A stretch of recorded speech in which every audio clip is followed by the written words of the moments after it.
Lord, Happy New Year! Happy New Year! Happy New Year! It's 2023. The And Sports Wine and Brew crew is back. The ladies is running the show for right now. The ladies are running the show right now. How about that? So, how was your New Year, Lois Lane? could have been better in the opening seconds.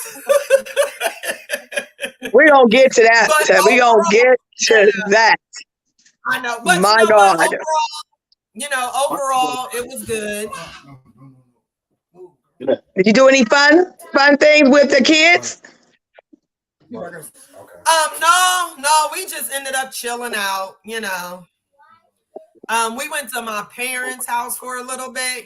Reggie, he worked a double. Thank you, baby. But girl, my car, I need a new battery.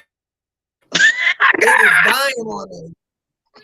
No, because I got the car in 2021 and I thought I got the battery changed shortly after I got the car. But it turns out I didn't because I'm like, I don't know a lot about cars. But just because it's cold doesn't mean that it should take a couple cranks for my car to start up. And after this morning, I was like, you know what? I think I need a new battery. So Like, oh I'm my trying God. to get that. I love you. I love you. You just keep it frank and real in charge. Girl, I know, yeah. hold on. And I don't get paid until next week. So I got to try to go Girl, out we and is do live. We is live. I know, sorry, but I got to try to But go you out know and what?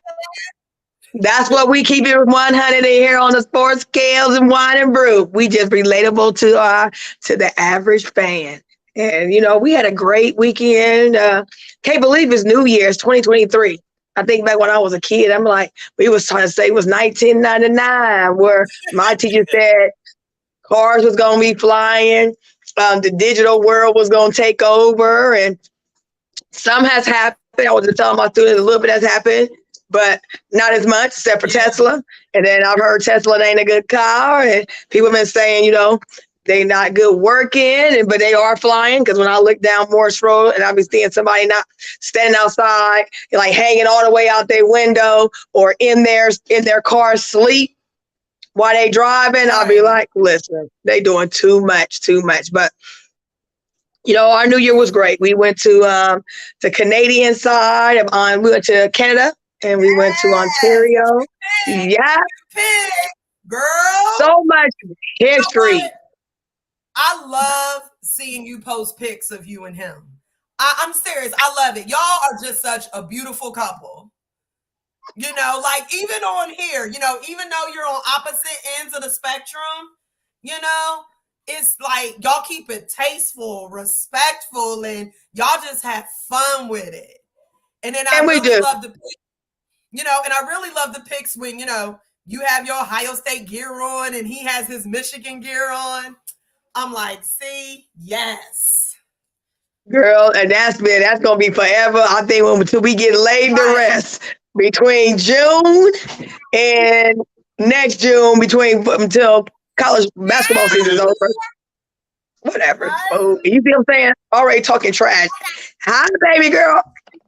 Talking trash. So yeah, we already know our house is house divided. And that's how it was when we were down there. There was a few people like when the game first started and they was all cheer like, yeah. And then when they started taking that turn for the zero, everybody started moving out. Hold on, though. Let's keep it real. 3 calls. Because they scored 17 points off those 3 calls. The number one thing, the biggest one, the biggest one, he ain't get that timeout in time. He did not get that timeout in time. And I ain't never heard of no rule where, okay, if I see you're trying to call a timeout, then I got to give it to you. They made that rule up. Yeah, we know, and that's what it was. We watched it, and I kept saying, but they gotta. That's the thing about OSU, and that has happened in the last 2 years. They don't close out games. Like third quarter, they leave points on the ground. Harrison Jr. left 21 points on the ground, 3 catchable catches that he did not catch. He left 21 points. We should have been in the 60s in this game. We had Georgia by the balls. Had them by the balls. But you know what? Targeting, they knew they had to take him out because they couldn't stop him, just like no team could stop him all year long. Even a couple catches he got against Michigan. Yeah, it was I mean, everybody keeps saying it's a great showing, but great showing don't get W. You know what I'm saying? Right, exactly. You know, and we had it like no one, and that's why I said we do well when we are the underdog because there's no expectation. You know, it takes the expectation off the table. CJ, we're gonna wait till the crew get back on, but just CJ played lights out. And at the end of the game, when he missed that the field goal, and he just said, oh, that was the way. You know what I'm saying? Like I did everything that you asked me to do, and you put Ruggles. Who is Ruggles at the end of the game? You put him in, and you really don't.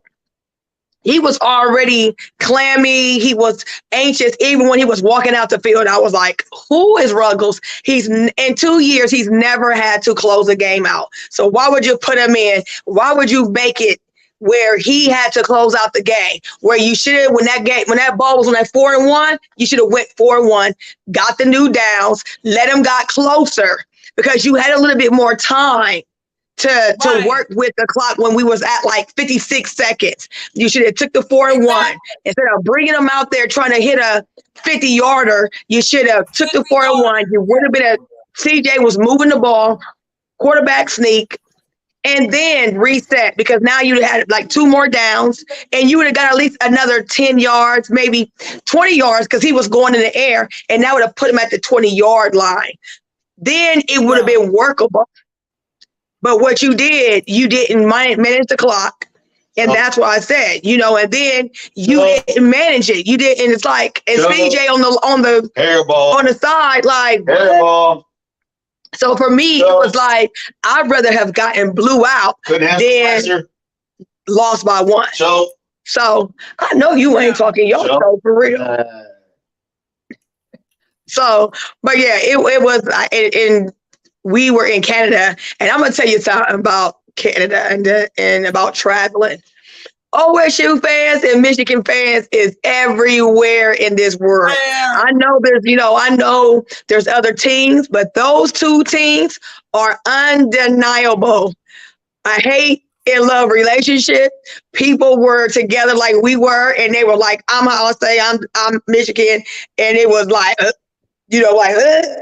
like all the jaw jacking back and forth. But it was like, no matter where we have been, where we have went, and we wear our gear. I got a theory about the refs, and I don't care what anybody say. So you think the fix was in? Huh? Oh yes, I do think the fix was in, especially when Michigan lost to TCU. Word came down. Do what you got to do to make sure Georgia gets to the national championship game. Because let's keep it real, all 3 of those calls were questionable. Like, come on. Yeah. That was clearly a targeting call on Harrison.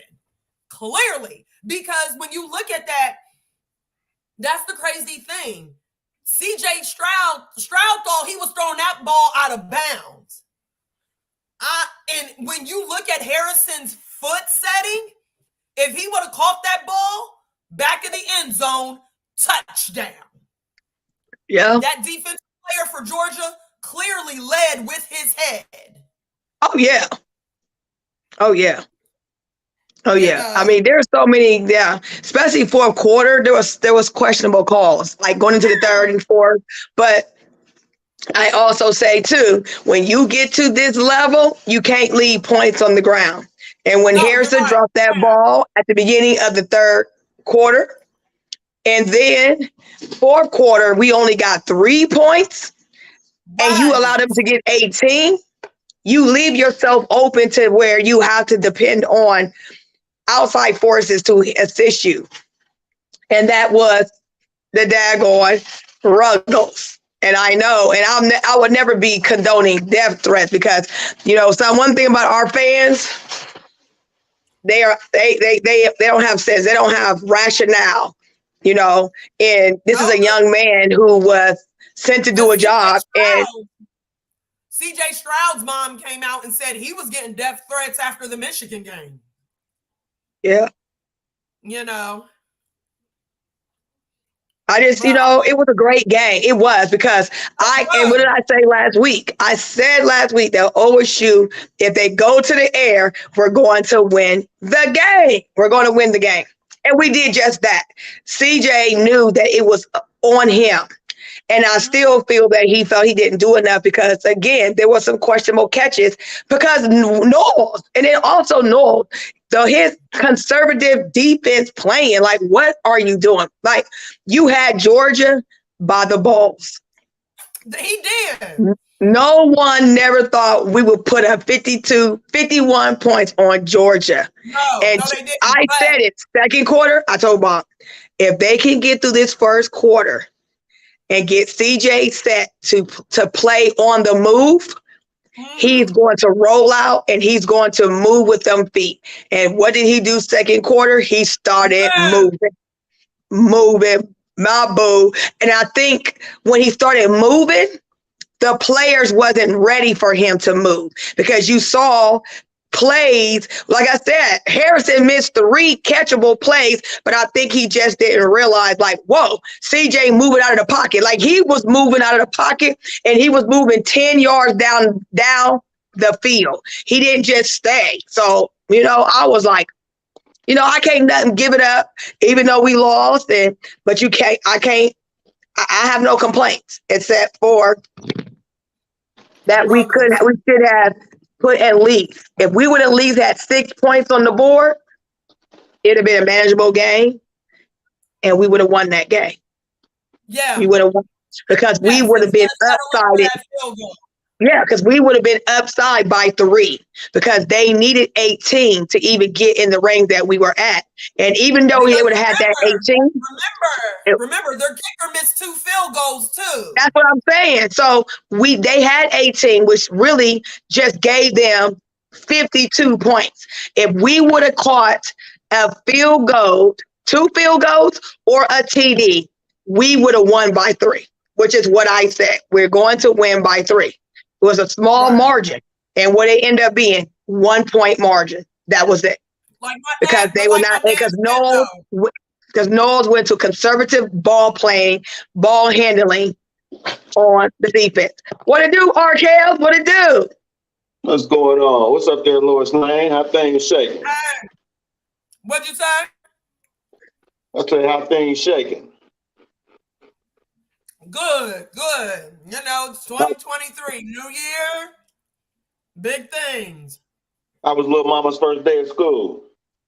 Oh, yesterday? Oh my God, she loved it. Like, I had to get something situated, had to get make sure the medical form was in. Oh my God.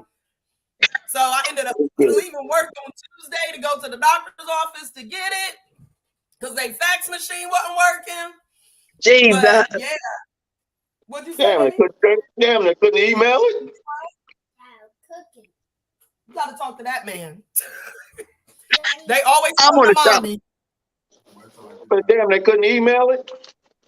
Huh? No. They couldn't email it? No. Because I asked the lady at the doctor's office, I said, is there any way you can email it to me? And she was like, I'm sorry, no, we can't do that. I'm like, So, but no, hey, look, I got it. We got her there. It was so funny because on her first day, Reggie goes, you staying home with daddy? She said, no, I'm going to school. So, like she's excited. I swear though, it's crazy. It's like she has more energy now than she did before. Oh, yeah. It ramps up when they go to school. So, RKL. It had the opposite effect on Desiree and Evelyn. They got more tired earlier. You know it's always one. You know it's always one that's out the bunch that's rambunctious. Always Mhm. one. So And that's her. Arkells. Said to the crew, everybody else get on. You gonna run through the rundown of the helm of the schedule and the itinerary and get us popping. Man, I gotta go get that on another screen. Hey Devontae, Happy New Year. Happy New Year. Again, I cannot say enough. What's up, Devontae? I gotta give it up to Devontae. I gotta give him a clap because when baby Kason and the babies that were stolen back in in December, he had when I say he had Unbossed was the only media outlet, and I love it because it was an independent outlet, African American outlet who had all the proper media, all the information, had all the information. And there's nothing like being able to listen it from us that was about us for us. And Right. I was just excited. So excited. So thank you. Congratulations. Because there was so much undecisiveness that was happening on the air in the media outlets. And it was just great to be able to see Unbossed, bossing up and out there on the beat and giving us so. I'm excited to see more. You might gonna have to come on and jump on the show with us in the next couple of weeks and share all about Unboss and the great things that you are doing. All the great things that you're doing so that we can know more about and where we can find you at. So we wait for Arkells to get on and then we just gonna get it popping. We're gonna get it popping. It's the new year. So while Arkells get the schedule rolling for us, Lois Lane, what is your power word for this year? Woo!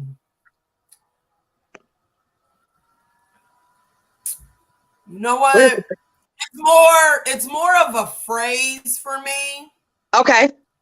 Instead of a word.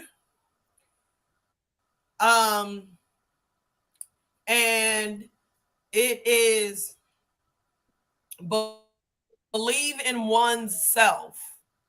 Ooh. And the reason why I say that is because, and we had this, me and you, we had this conversation about how, especially in the Black community, when things are done a certain way, that typically tries to get passed down and enforced to your kids, basically generation after generation. Right. And I honestly feel, especially starting like with our generation, we are coming to the realization that, yes, our parents, grandparents, great-grandparents, they sacrificed a lot to make sure we not only had what we needed, but what we wanted, because that's what they were told they had to do. Right. But I feel our generation and beyond is coming to the conclusion that we don't necessarily have to do that. Yes, you can sacrifice, but as I tell the girls, small sacrifice for long-term goals, but we can find a way to balance. Like if I'm gonna give a word, it would be balance. Balance is so key, especially for the women, mothers, wives, especially for the women, because let's keep it real. Women are the CEOs of the family. They really are. Who's the first one a child typically goes to? The mother. Who does the school call first? Typically, the mother, especially if there's two names down. Like, we are the CEOs of the family. Even if we're doing it in the background and, the father, the husband is out in the front, we're the ones navigating everything. There's nothing wrong with that. I believe that's just typically how it is.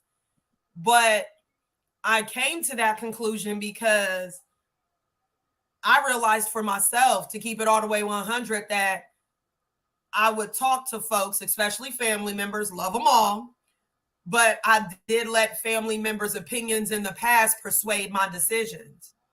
Woo, yes.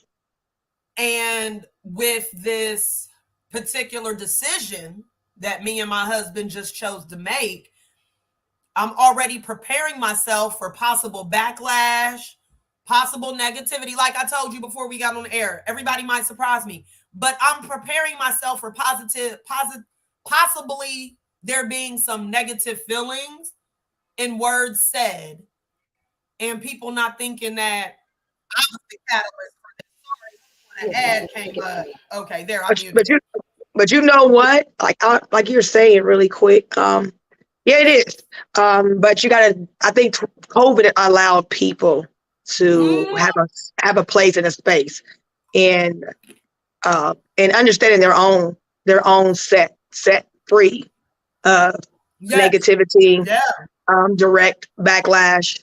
And I think if it does come, we know how to handle it because of that COVID came to an extreme space where everyone had to start thinking about their own immediate family. Realize their worth.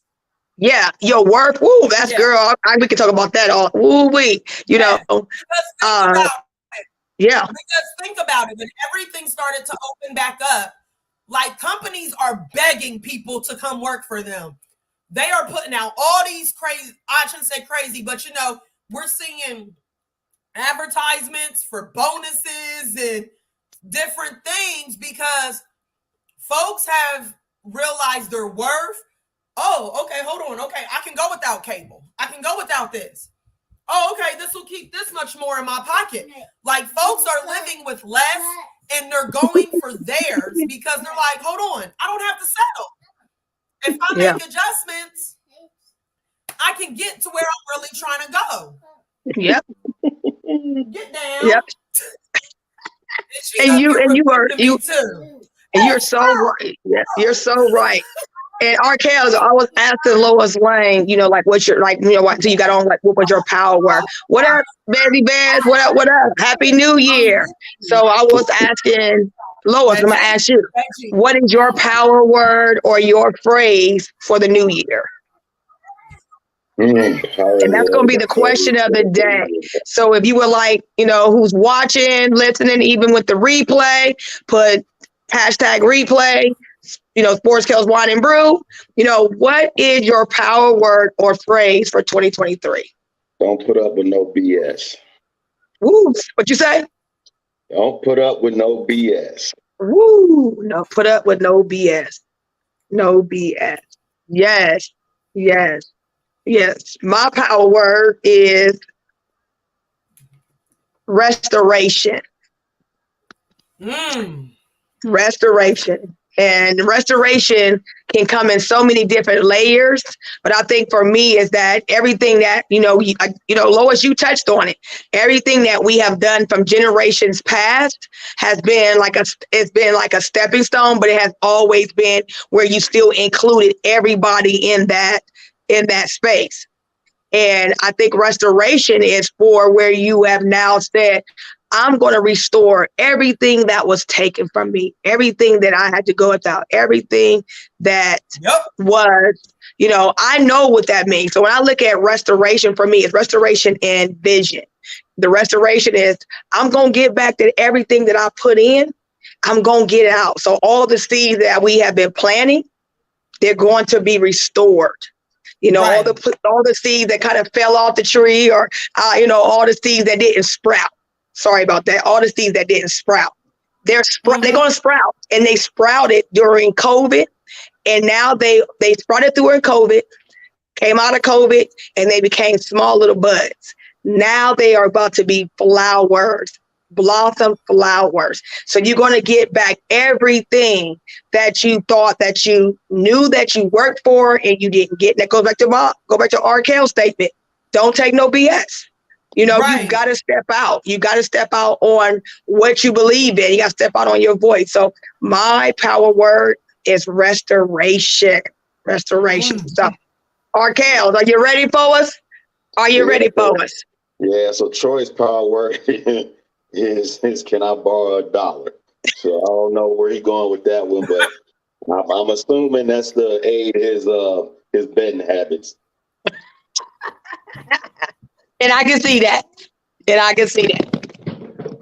All right, so this list is comprised up from our man Cyberdog. So he said basically he want to do a recap of the college football playoffs. All right, well, hit it up, Arkell. Hit it up. What happened to the TTUN? Well, as disgusting as that game was, that was everything we did was all self-inflicted.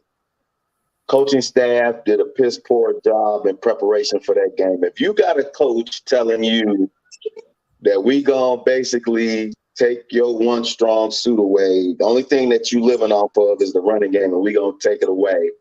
So that should tell you that they're basically gonna be playing close to the line of scrimmage, playing downhill, and that's when your quarterback and your receivers got to be basically in sync because your passing game got to be on point. That is how you have to attack TCU.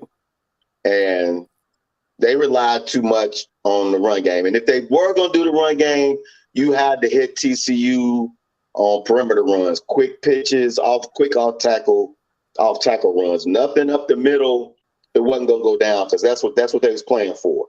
And Michigan got cute down there at the goal line doing the double reverse, giving a damn tight end the option to throw the ball to the quarterback for a touchdown instead of doing something simple, a pick route or quick pitch, and you would have walked into the end zone. The second issue, defensive coordinator. When we got that game back within 6, every time they blitzed in that game, they got burned. So the life of me, what I can understand, you got that game within 6, you keep everything in front of you. Our defense was potent enough. If they had kept everything in front of them to stop their offense. Every time they scored, it was on a big play off a stupid blitzing. And I blame my defensive coordinator for that wholeheartedly. But once again, it was just lackluster. I mean, we like I said, we shot all our toes off. We blew that game and gotta live with it. And that's where I stand on it. Okay. What it do, Summer Dog? Happy New Year. I joined the show too early. Wasn't nobody. I guess I joined too early. I'm glad to see y'all. Happy New Year. Happy New Year. Happy New Year, Tony D. You're not Lois Lane. I like Tony D better anyway. Okay. And I also want to wish a Happy New Year to Lil Lloyd on the phone here. Little Lloyd Carr. Where Troy at? I remember last week, man, y'all was on here just saying I was just the biggest fool. The Buckeyes didn't have a shot. Right, tell them, Summer Dog. Georgia. Y'all better be happy. You better be thanking the good Lord right now. Well, the key word is Georgia won, so I don't want to hear nothing about no ifs, ands, or ahs, or buts. I'm just saying. I'm just telling you. You thank the good Lord that kid missed that field goal. Because like I told y'all before, and like I told Troy, I hope he listening. I said all C.J. Stroud had to do was show up in that game. He's going number 1. He ain't going number 1. Out of your mind. Talking crazy. That boy balled out. Oh, one game. He finally decided to do something. I'm going to say this too. Number 1. I'm going to say this too, and I'm sorry. I don't mean to sabotage the show. Excuse me, y'all. I'm sorry. Sports Kills, you had something to say? You already know. I said it. I was enjoying the moment because second quarter, I said if CJ starts moving them feet, come out of that pocket in the second quarter, we're going to dominate Georgia. And that is exactly what he did. He went into the air. The thing for me is that Knowles and Day don't know how to close out because they don't know how to choose certain players except for the mainstream. When Harrison started to miss those catches, he didn't know how to look for other, receivers that were wide open that might not have been number one, but they were wide open. Wide open. They was like, they waving all in the air because that's on your number one draft pick quarterback to make that change on the fly. And we get it. If he's a and champion, we get that. make the change on the fly. Harrison he put 3 catches on the ground. That was 21 points. And like I said before, all Ohio State needed to do was get 1 touchdown in the 4th quarter. That's all they needed. And the score would have been 54-51 because they would have not, because that's how they end up winning. They got 18 points and we had 3. All we need was even a field goal, an extra field goal. And that's where I said the last 6 minutes, they didn't manage the clock well because they were at the 40. Instead of making Ruggles go 50 yards, if they would have, with the 4-1, they would have got it because they were already fragile. Their main 2 players, receivers, were off the field, or defense were off the field because they were hurt. And all you needed to do was do a quarterback sneak. CJ had already had a rhythm. Do a quarterback sneak that'll put him at the 40-yard line where they told him to kick. That would have gave him another chance to now go down. You know what I'm saying? 3 quick outs to now get it closer. Ruggles would have got that field goal if he would have been in the 30-yard to 20-yard field goal. But when you're asking him to do 50, which we've seen in the past, he didn't make it.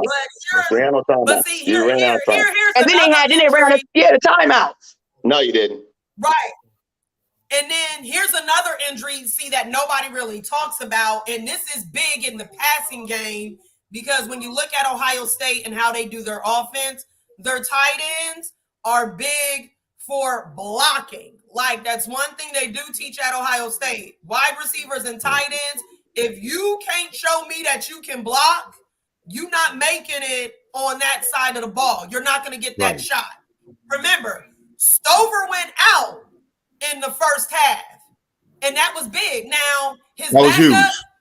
Huge. That was huge, right? Now his backup, he did what he could, but good Lord, Georgia tried to take him out. Y'all see that black eye they gave him? But Stover is that tight end that, yes, you're gonna focus on, but we don't run a whole lot of tight end sets. So if Stroud wasn't looking to go to Ibuka, and they were double teaming Harrison, or Harrison dropped a couple balls, right, Stover would have been right there to catch a couple passes. Like, that was big because you notice we were up 21-7. Stover goes out the game and they tie it. Now, granted, that was also defense, but we had a couple 3-and-outs on offense. Like you said. Now, I will say with Day, not only does he not know how to close games out, but when a major player goes down, it seems like he can't adjust. And I understand it's something you have to do on the field in the moment, but also the play calls is coming in from the coach. So you have to make those adjustments. So I think Tony D and Sports KLD was right on point with that. I think, in my opinion, from what I saw, and I'm gonna kind of go between both Michigan and Ohio State game. It seemed like we y'all talking about Harrison dropping. I think Georgia figured out something quick. They wanted to take Harrison out at any cost. If they were willing to take him out to the point they didn't care if their player got ejected. That was a call from the sideline. Yeah. That was a direct. Okay, hold on, Tony D. So you say, Cyberdog, that you think it was intentional targeting? Absolutely. Hell yeah. They had told to. You, Arkell. Tanya. Hell yeah, that was intentional targeting. They couldn't go stop to the replay. Jr. Go to the freaking replay. Right. I mean, look at how soon he's in there. Hold on, Tony D. Hold on. What you say, Cyberdog? Because we need Arkell to hear this. This is what I was saying. From when I saw the game, and I'm watching it with the Michigan fan, my man Mimi. I'm over his house. And Mimi even had to say, they can't stop Harrison. He became a problem early. They took two defenders and tried to bump him on the line of scrimmage. And old boy did the swim move and slid in between them. And CJ like, oh, they can't stop him. So it got to the point, the directive came from the sideline. We only worried about one man. Take him out. And that's old school. Now, would I have done that? I mean, granted, that's old school, Tanya and Tony D. That's old school. That's not nothing they do now, but that's old. That was a directive. Get him out. This game is too close. We're in trouble now. Ohio State is not as finesse as we thought they were. They're getting with us physically now. They're taking the game over. CJ is picking us apart. We can't get to the quarterback. What do we have to do? We got to cut off one of his doggone weapons. And they went straight for his head. And I'm shocked they didn't throw the kid out. It was just so obvious. Mr. Kelly, please tell me, am I right or wrong? I want to hear what he. Go ahead, Mr. Kelly. Yeah, come on, RKL. You know Neil. I agree. I agree with your little analogy about the old school football. Because if I was a coach, I did the same thing. I'd have took his head off, and they did the right thing. That's what you do. But that being said, y'all are so high on. We recruit so well. We have this player and that player to fill the hole. Where were they at in this game? Where was your backup tight end? Y'all always talking about we get 4 and 5 stars. You had a bunch of outlights in that game. You had a bunch of duds because they didn't step up. Okay. So that's the coach's fault. Okay. That's your coach's fault. Okay, I give you that. That's the coach's fault. Y'all we got the 4-4-4 and the 5-5-5, and you got a bunch of minus players when it came down to the big time because you lost one player. That's your problem. Y'all relied on one player, and they took your bone away, and you couldn't find another one. But that's everybody. Because when I'm watching the Michigan game, all my man kept saying, if that one running back y'all had was there, it'd have been a different game. No, that game was lost on stupidity. If you got a coach telling you that we are going to take your running game away, and that's what they did. Instead of you making a change, going to the passing game, quick outs, hitting. If you're going to run the ball, you got to hit it off the edge because you wasn't getting nothing up the middle, and they ran that game off of being complacent and lazy, and they shot themselves in the foot with the turnover. That's another thing, is a turnover.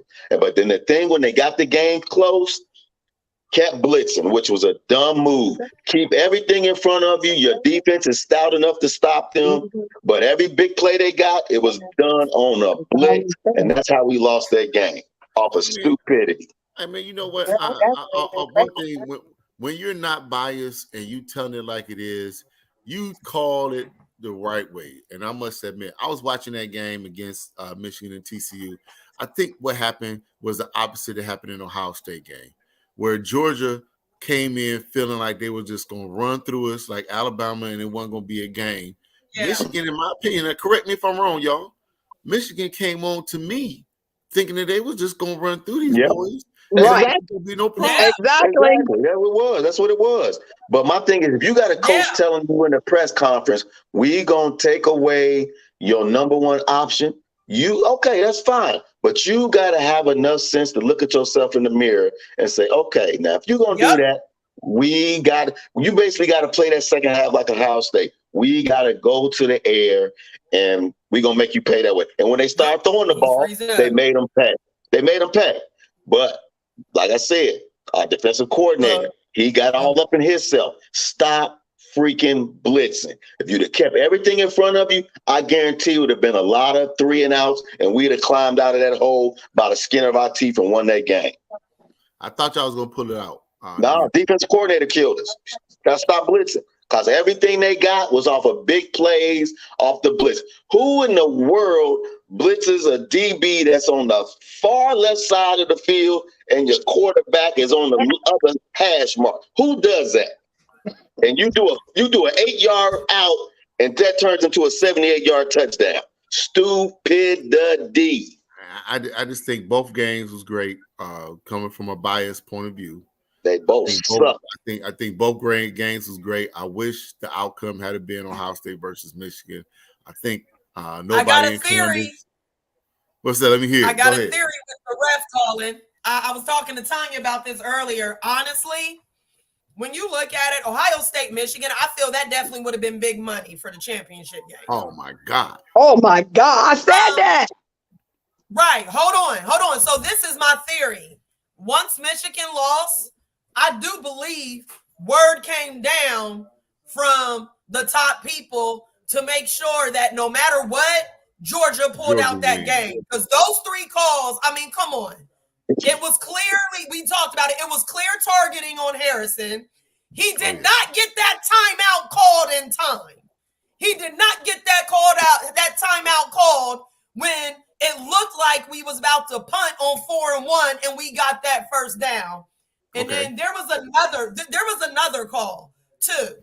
But honestly, I believe that's what it was, because in a big game, I ain't never seen so many astronomical calls in the second half, let alone the fourth quarter, just to make sure one team can win the daggone game. Because like Tanya said, they didn't see us coming.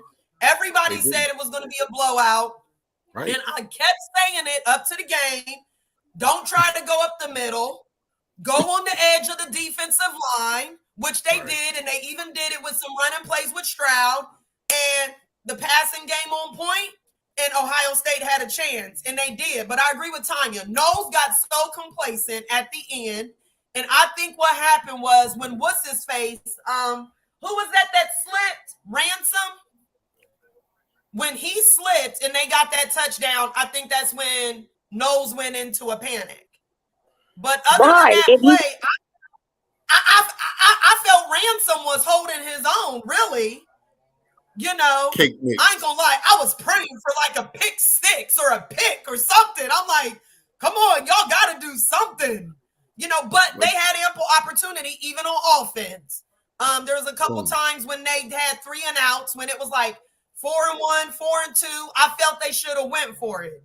Yes, he was aggressive most of the game, but I feel in the last 6 minutes, he played trestle ball. He played not to lose instead of playing. He coached not to lose instead of coaching to win. Now you mentioned trestle ball. That game. Who? Say it again, Kel. Cheek blew that game. I mean, but I think it's a learning lesson, man. What'd you say? Right now, no learning lesson. You a Division I coach. You coach that game scared. No learning lesson. Listen here, Mr. Kelly, and I'm not gonna call you Lil Lloyd this today. Let me just say this: it is a learning lesson, man, because he has.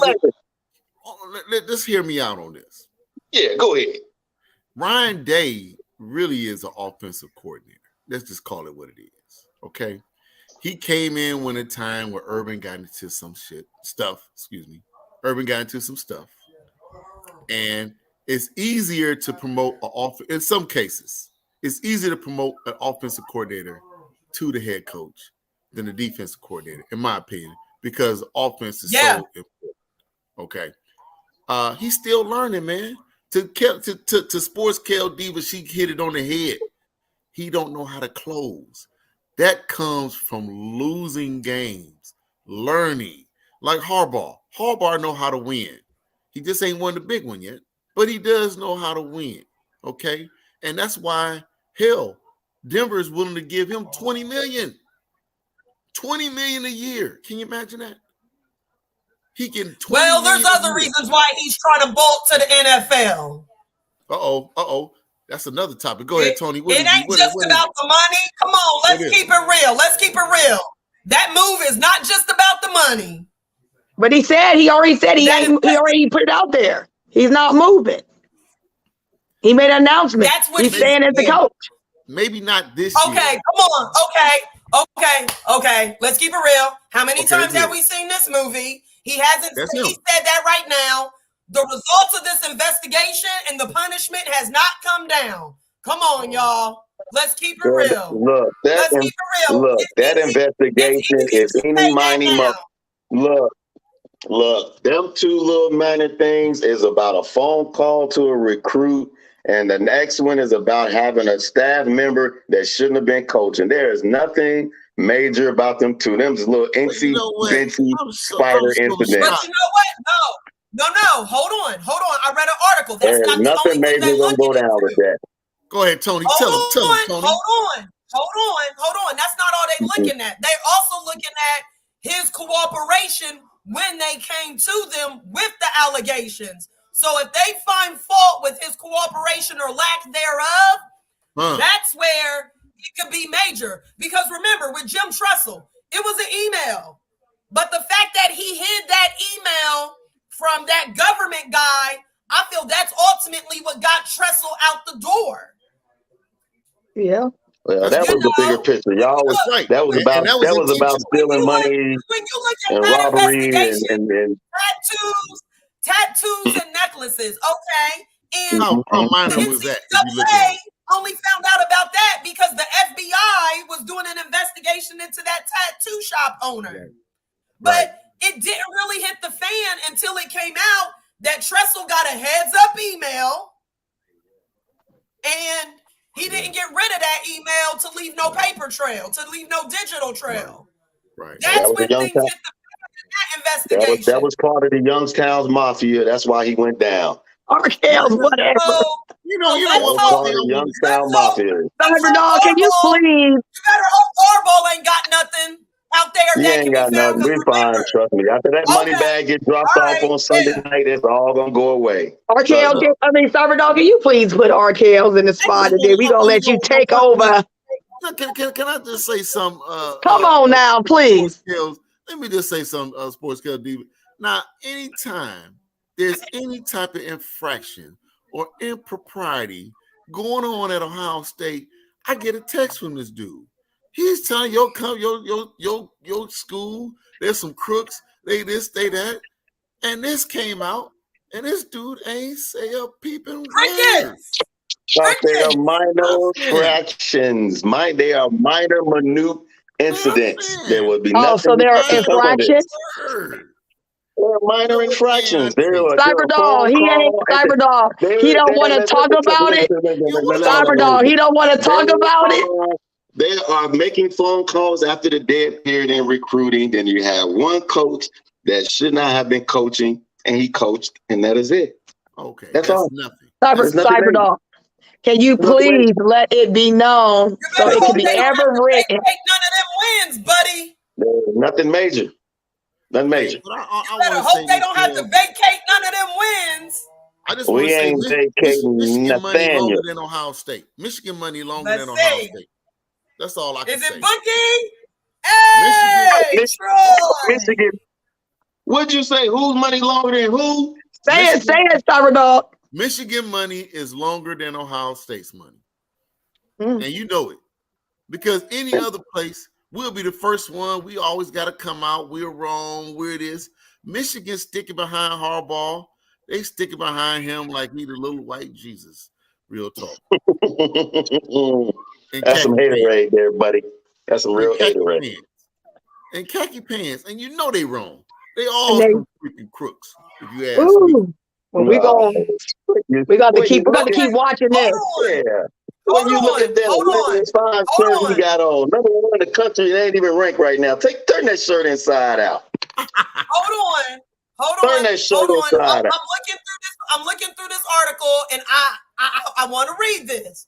Now, the Columbus Dispatch, what they didn't put out. I'm on ESPN.com, so get it right. You got to email that to me, Lois. I don't believe you. But keep going. Okay. I don't believe you, but keep going. On this article, he said he's saying, this don't look like a definite statement that he's saying. He says, as I stated in December, while no one knows what the future holds, I expect, not I am, I expect that I will be enthusiastically coaching Michigan in 2013.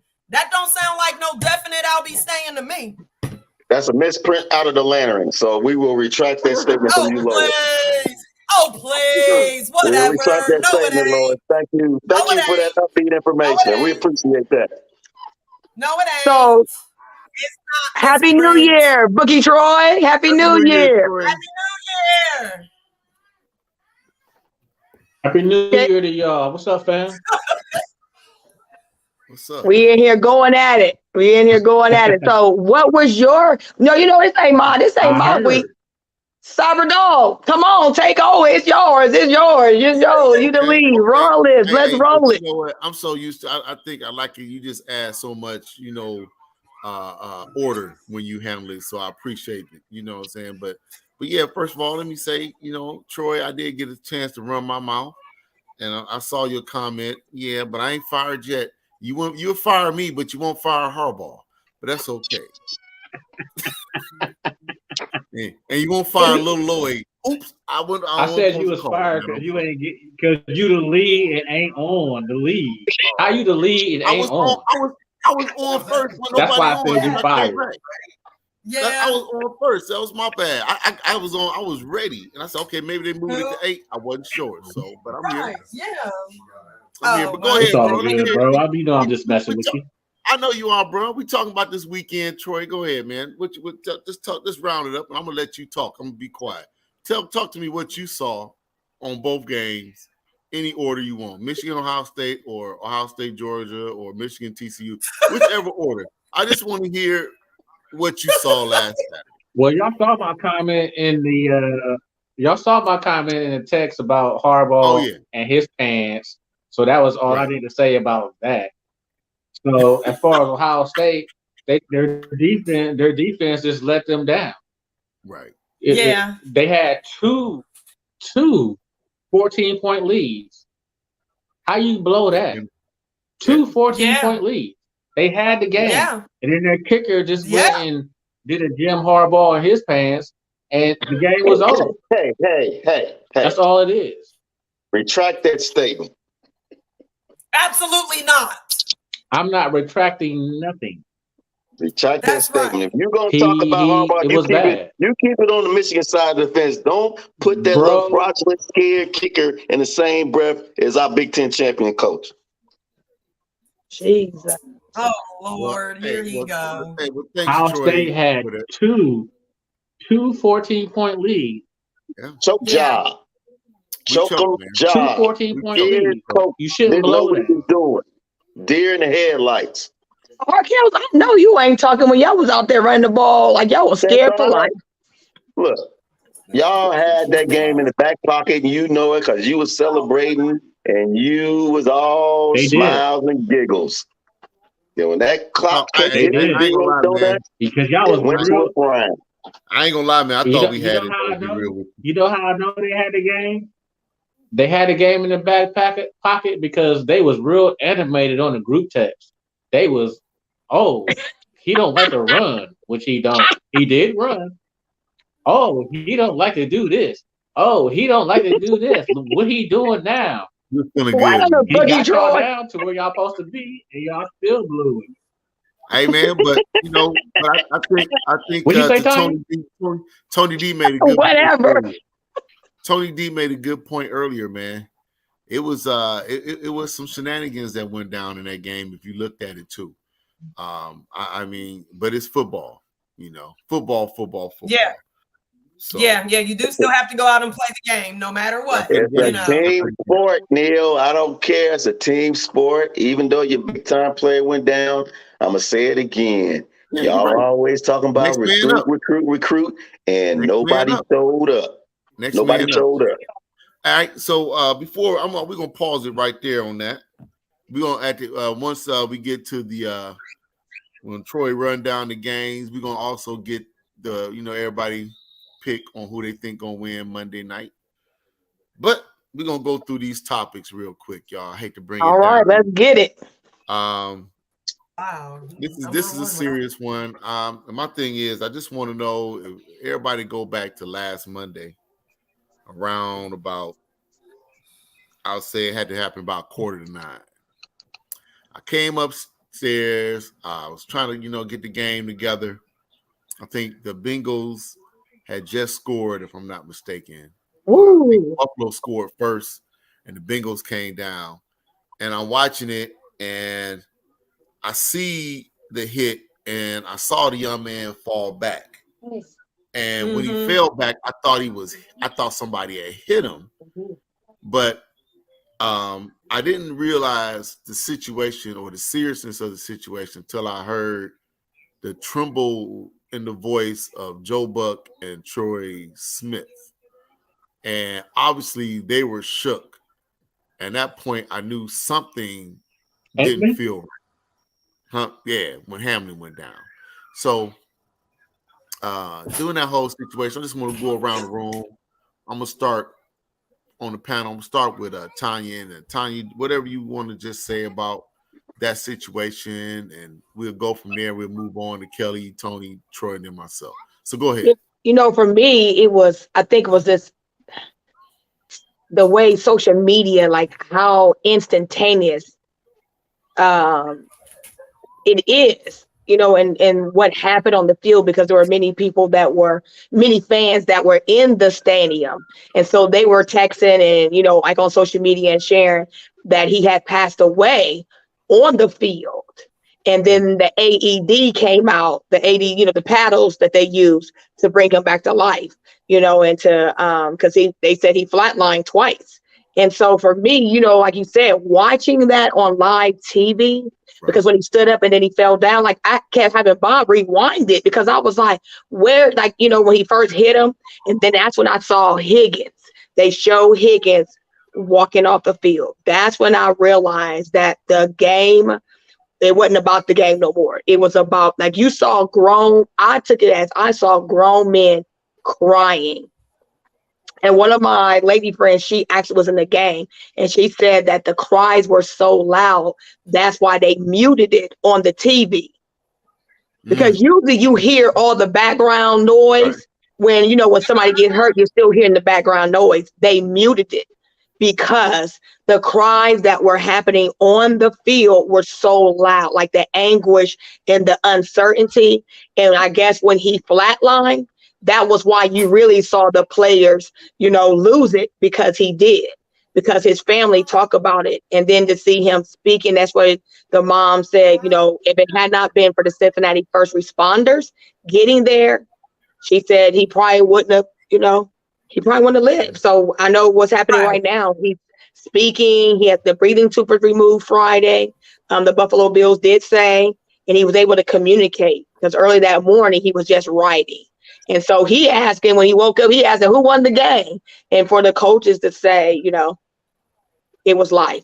And that, you know, for me, my last, you know, statement is the coaches had to stop the game. The NFL was still trying to play a game. And that's where I was like, wow. And then when the coaches said, no, this is about life. We can't look at these players, because that's why I kept telling Bob, how they going to play in these players is both sides of the ball. It was anguish. So it was real. It was real life for me. Yeah. Thank you. I agree with you, everything you said. Kel? Well, that game was electrified. I mean, that was going to be a barn burner, and it's sad that, you know, how that game had to come to a halt due to that situation off of a you know, just a football play. And from what I'm understanding, I was hearing that a couple fights up in the stands, which I'm shocked to hear that. And I've been waiting on some videos to surface on that, so I haven't seen anything yet. So I've been hearing there was some, you know, the folks was getting liquored up for that game. And I heard that during the downtime there was a couple fights up in the stands. So I was really, really shocked by that. And I've been waiting for some videos to surface, but I haven't seen anything yet. But, you know, it just brings you back to earth on just let you know that, you know, it's more than, you know, football, more than sport. It's people's lives on the line out there playing a gladiator sport. Going on. Playing a gladiator sport. So, I mean, and the next thing I done heard is that the overlords are taking a vote on if that game should be played or not. So look for that to be voted in to have that game played. So the dollars that they lost on that TV time Yeah. It's gonna happen. Right. They're gonna push it to happen. No. They're not playing that game. They're not going to restart that game up. They canceled it. Okay. No, I'm they telling already you, I just came out and That game said. is done. Okay. I just read they talking about the owners is gonna take a vote on that if that game is gonna be played or not. So don't be shocked. That's crazy. If it somehow didn't work in. Them owners I'm will just get telling killed. you now. You heard it here first. Wow. If the overlords decide to make that happen, it's gonna go down. Wow. All right. Well, thank you, I my man. see something on Tony? here about the NFL owners looking at a potential neutral site for the AFC title game, but they came out and said that game is not going to be replayed. They said they're not going to, resume that. For me, honestly, I fell asleep. Like, I was asleep. My husband said he tried to wake me, but I was tired. I was out. So, I woke up like in the middle of the night or early the next morning, and, he showed me the video, and it was just like, woo, like the way he fell back, even though I didn't see it in real time, that was still alarming, because it looked like he was fine, and then for him to fall back, I was watching 10 TV, CBS in the morning. They had a specialist on there, a cardiovascular specialist from Ohio State. And that specialist said he got hit. Like, he said, he got hit. He said like in the right spot at the right time. But I think I know what he meant. He got hit in the one spot at the one time during his heartbeat that caused it to irregular.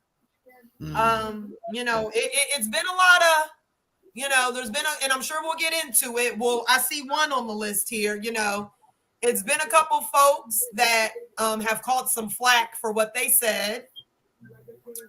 I haven't seen much about, the other one accusing T. Higgins of a dirty play. And for that, for me, it's like, no, I agree with you. It wasn't. I saw it, but I'm just saying. No, it wasn't. No. But Bart Scott, analyst for ESPN, that's normally on Get Up in the morning, he came out and said that it was a dirty play because one of my coworkers was talking to me about it, and like I said, I agree with y'all. It wasn't a dirty play, but in this, he's a defender. But in this instance, you talk about something that definitely shouldn't be said because, come on, T. Higgins already feels bad enough, because he was a part of that play. Like, you're really piling on to this man trying to hold it together. Right. As far as the other one, you know what?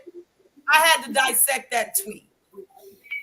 I understood what Skip Bayless was trying to say in the terms of he was basically trying to say when you really dissect it, he was trying to say trying to continue the game was irrelevant.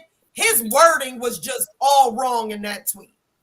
That's how I look at it. But I guess they're looking to try to get rid of him. I guess there's a petition going around now for him to be fired from Undisputed. But one thing that it'll be interesting to me to see what they do is to see if they further take a look at safety protocols and maybe like physical checkups and stuff like that. I know you can't get it to the point to where, it's completely safe and nothing's going to happen. Bob, like you said, it's football. It's a contact sport. It's a barbaric sport, But I think this is also a point where in the game of football, we have to look at calls and methods that can also protect our defensive players instead of just our players who play on defense, instead of asking them to just change the way they play. When a quarterback or a running back or a wide receiver has the ball and they're running and they lead with their head, maybe have a call against them. Maybe they'll think twice. Like, I feel it needs to be more equal on both sides of the ball. You know, so it'll be interesting as far as like the safety protocols and stuff like that. Like, I am glad that the medical staff for this game was on it, because with Miami, they have just held Tua all season long. That situation is just ridiculous. But I'll admit, I kept looking on my app. I kept watching the news every morning. Okay, what's the update? You know, what's the update? Me and my coworker. Oh, well, I heard this. Oh, okay, I heard this. He's doing this. You know, it's good that he's getting better, you know, and I definitely pray for a complete and full 100% recovery, you know. Amen. So, and then the fact that his foundation that he had for that toy drive has now hit the millions. That's what's up. See, that's the part. That's what I don't know. We'll talk about that in a second. That's down there. See, wasn't nobody thinking about that toy drive till he got hurt. So that's what I hate about that. Joker got a damn near loses like now, so everybody now want to start jumping into the pot. I can't stand that. That's a good point. Go ahead, Troy.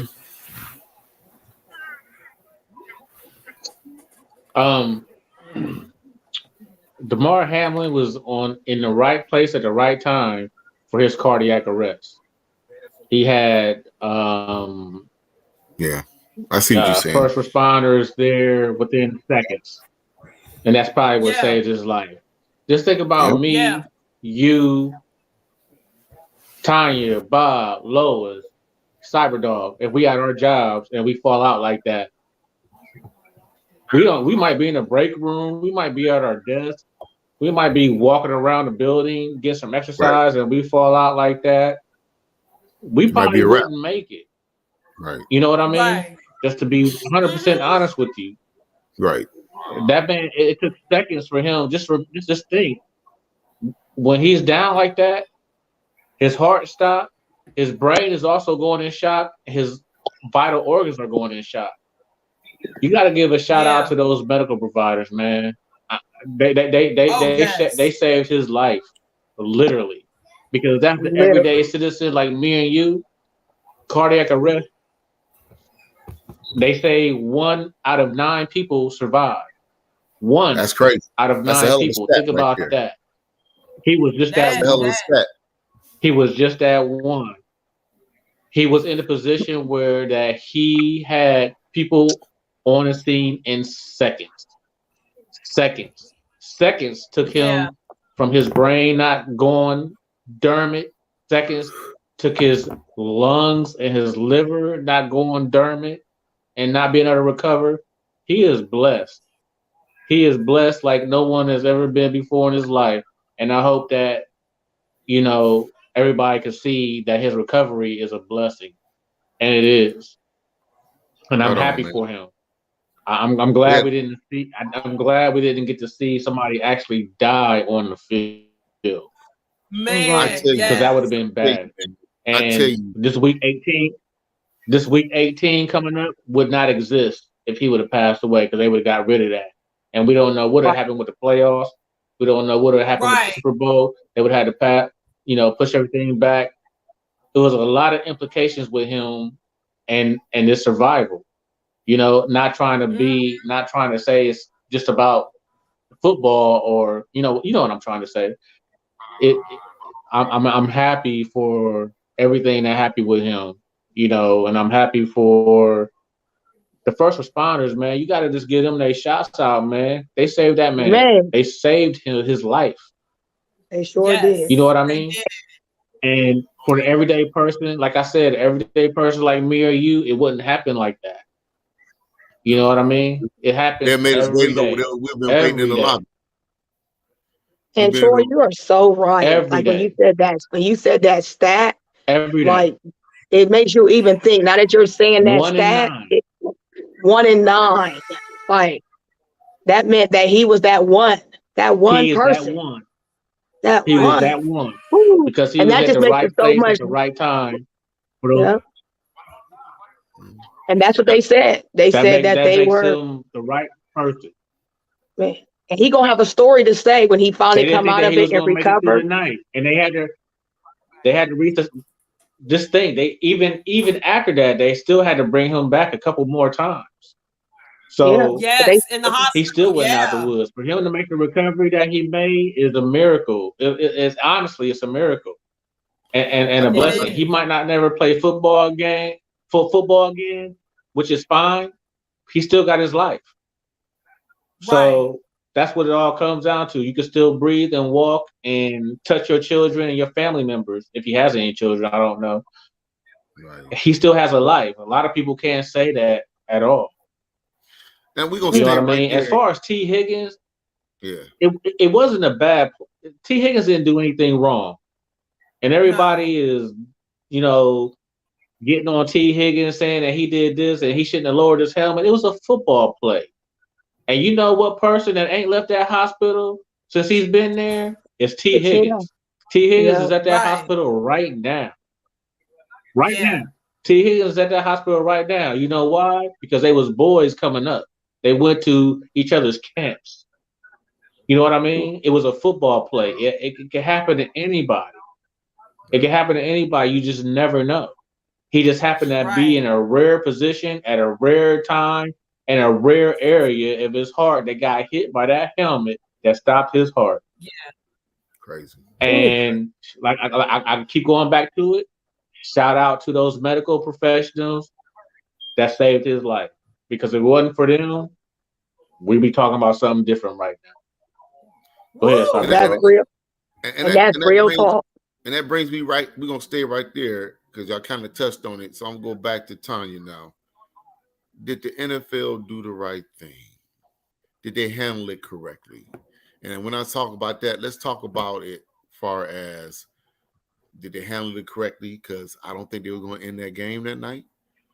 To be honest with you, I think they handled it because when I made my post on social media, there was so many other people that were posting not so much football, but just everyday, like Troy said, everyday people who have fell out their job, who have had heart attacks, and it was business as usual. You were still made to, you know, they removed the person and they went on with their job. And I was like, kind of like, wow. So it made me really start thinking too. And then, you know, my cousin, he made a post too and said, you know what, Kels, they really didn't know at first what was happening. So, you know, you still got to keep going because it's money. It's a business. And most time when somebody do get hurt, go back to what Troy said again, you move them off the field, you cart them off the field, and you keep on playing. But I think for me, it was watching the players. When T. Higgins walked off that field and went to find his mom, and then he left, I knew he was going to where he was at. And when you saw them, like, you know, as you kind of like zoomed in, because I kind of looked at the video and zoomed in, it was like, you saw the anguish of these players. That's where the coaches, I don't think it was the NFL. When they was on that phone, the coaches made that call. Yeah. Because again, it goes back to social media. It goes back to social media because by this time he had flatlined the second time. Social media was still watching and they started to Twitter was off the hook. Like Twitter was booming from the stars. It was like, they better not play it. So I think a lot of it might have been just to the public opinion. Yeah. And also, if you remember Booger McFarland, he was on it. That whole set was shook. And Booger was like, I'm sorry. I know I'm speaking out of turn, but they can't play this game tonight. Yeah, they were, like you said, yeah, Troy, they were speaking out of turn. And then Skip Bayless. Was that his name? Bailiff or Bayless, whatever his name is. That's Bayless. When he went and made the first tweet, and then he made three more. Quickly. That shook the world. It shook the world. And I was like, next thing I know, phone calls was coming in like, we got to stop this game. So. Yeah. Yeah. Yes, sir. Did the NFL get it right? Well, to start it off, no. They had intentions on continuing that game. There was no doubt in my mind. Once they got him off that field, they was giving them jokers at the most 10 to 15 minutes to get get your stuff soaked up, get your tears out, or whatever you're doing. But you're getting back out on that field, and you're gonna get this money machine back on track. So their hand was forced. There's no doubt in my mind. I don't care what nobody got to say. They were forced as a moral obligation to cancel their game. Because if that game would have went on, that would have been an ugly, ugly picture to be painted. But they did the right thing. They smoothed it out. And I agree with everybody else saying, no, our coach, Cincinnati Zach, and the coach of the Bills, they were the main cog in that game getting canceled. I agree on that 100%. But trust me, the overlords, them little red bat phones is going off in Goodell's office. Like, you let them get it together, and they better get back out on that field, because I got somebody that need a tummy tuck at the end of the season. And I ain't paying for it. The league paying for it. Tony D, did the NFL get it right? I say yes, because for once, the PR look. I mean, you got to look at all the other incidences in the past where they botched it and they dropped the ball. Like Bob just said, imagine if they did try to make them play that game. First of all, it would have been ugly because at that point, the coaches' heads wasn't even in it. Like, that goes to show where the coaches' heads were. The fact that they were on the phone with the NFL, them two coaches came together and was like, you know what? We can't continue this.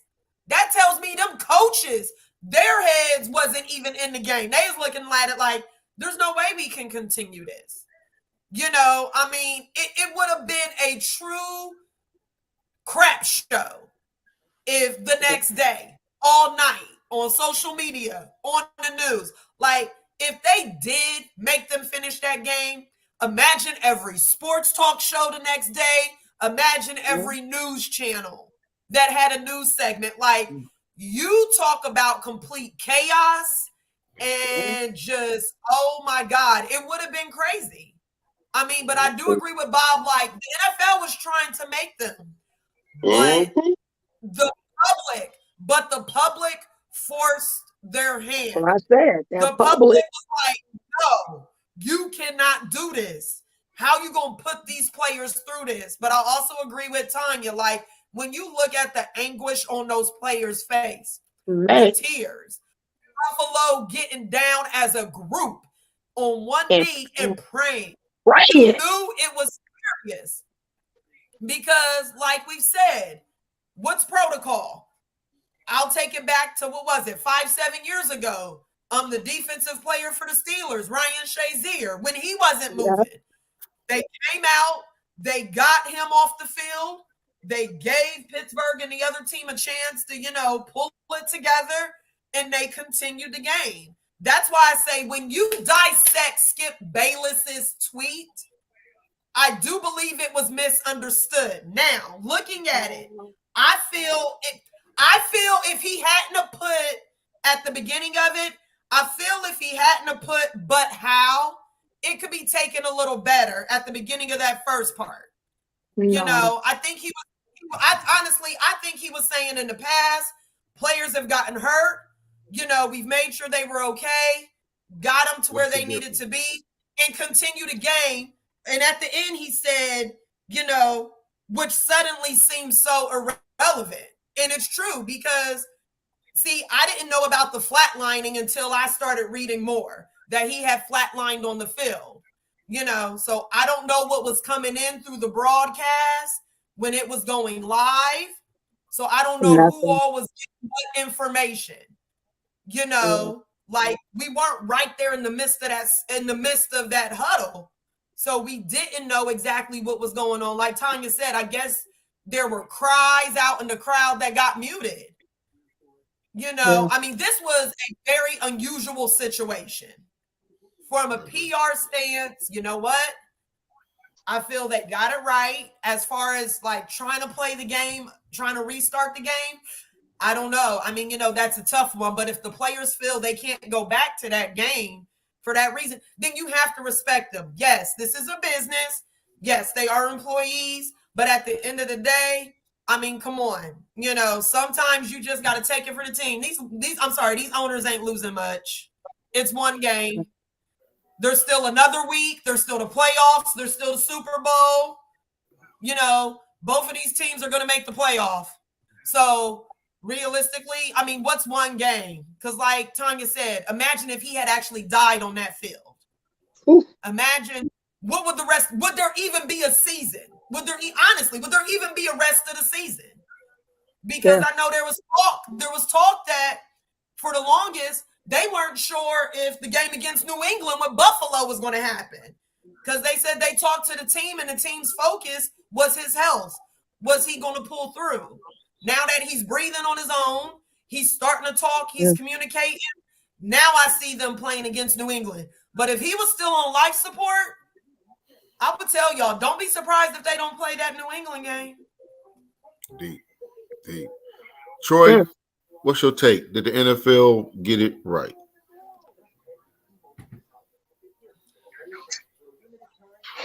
Did the NFL get it right? Yes and no. No, that they took too long to call the game. It shouldn't take an hour plus to call the game. Call the game right then and there. You saw players with tears in their eyes. You saw players with on both sides emotionally impacted by this game. No, you called the game right then and there.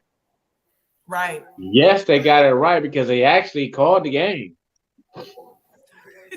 Thank goodness. Players have been paralyzed on the field, and they still play. Paralyzed players have gotten concussions. Tua, just a few weeks ago, you saw Tua get up and almost pass back out. I'm sorry, he did pass back out.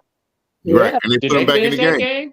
Mm-hmm. Yeah, they did. Put him back, and they put him back. Put him back in the game. Right. Like I said, I'm sorry, their medical staff needs to be him back in the game. That's just that right there is a mess. Yes. How many concussions has Tua had this year? 3. I think 3. So 3. That's going to affect him down the road. I don't care what anybody says. So did they do the right thing? Yes. Did they do it in a timely manner? I would have to say no.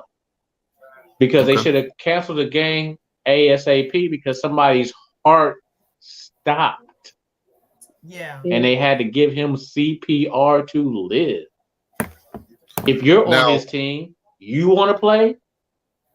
Seriously. Y'all going to want to go out there and play after you know that one of your buddies' heart stopped and y'all had to roll him out in the ambulance?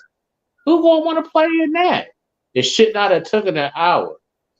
Yes, because they actually did it. And if it wasn't the social media era, it probably would have kept on going. Social media is powerful, even though it can be really, really bad. But it is powerful. But social media on the key point. Social media helped stop that game because people, because millions and millions and millions of people, even across the world, are watching a man almost die on the field. Right. Who gonna want to watch football after that? In real time. Real time. Exactly. Yeah. So they got it right. They got it right in the sense that they stopped the game, but they did not get it right in the sense that it took an hour to stop the game.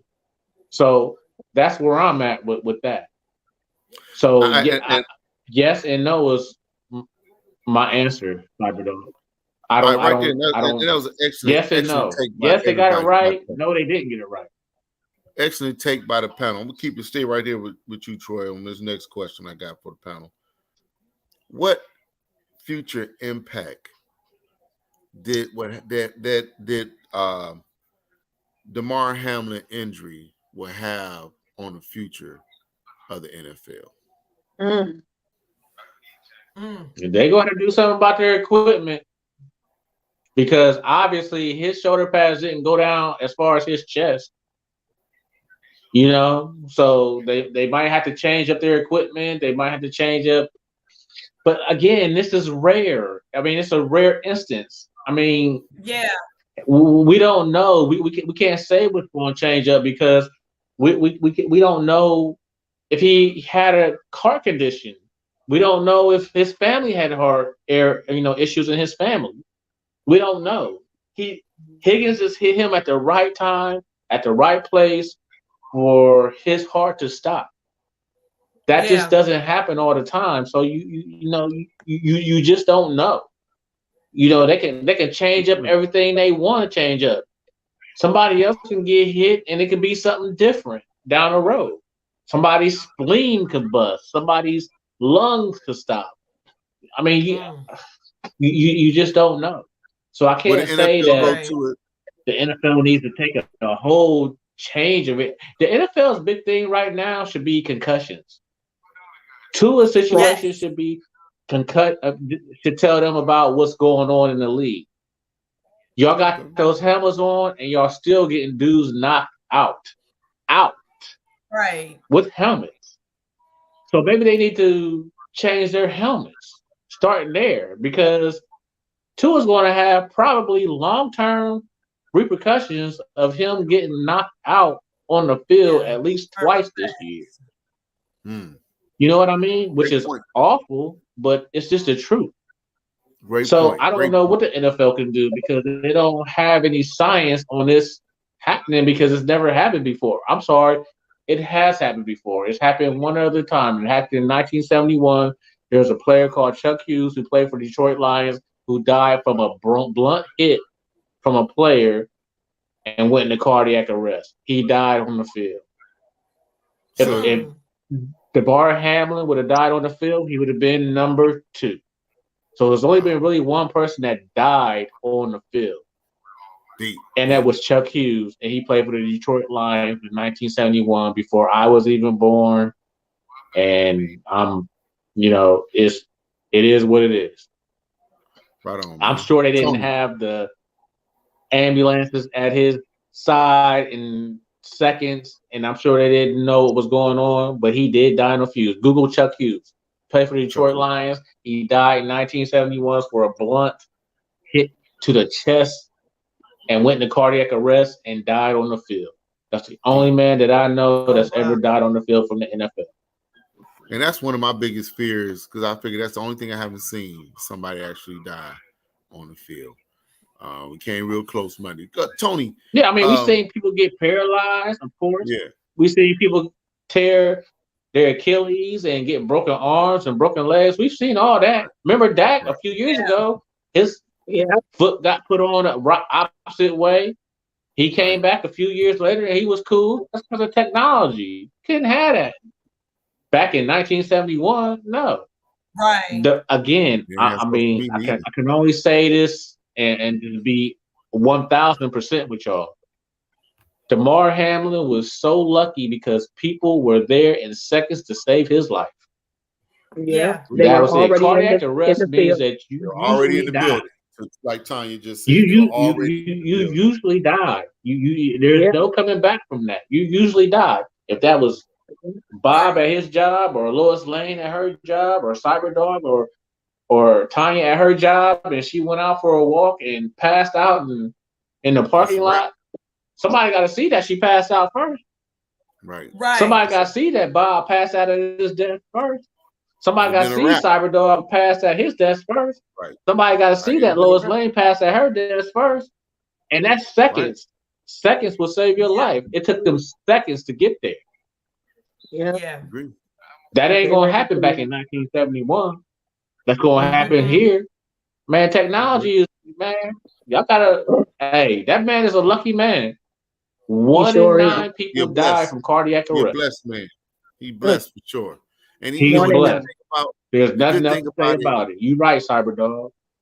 The good thing about it, from what I'm hearing about it, he's a deserving individual.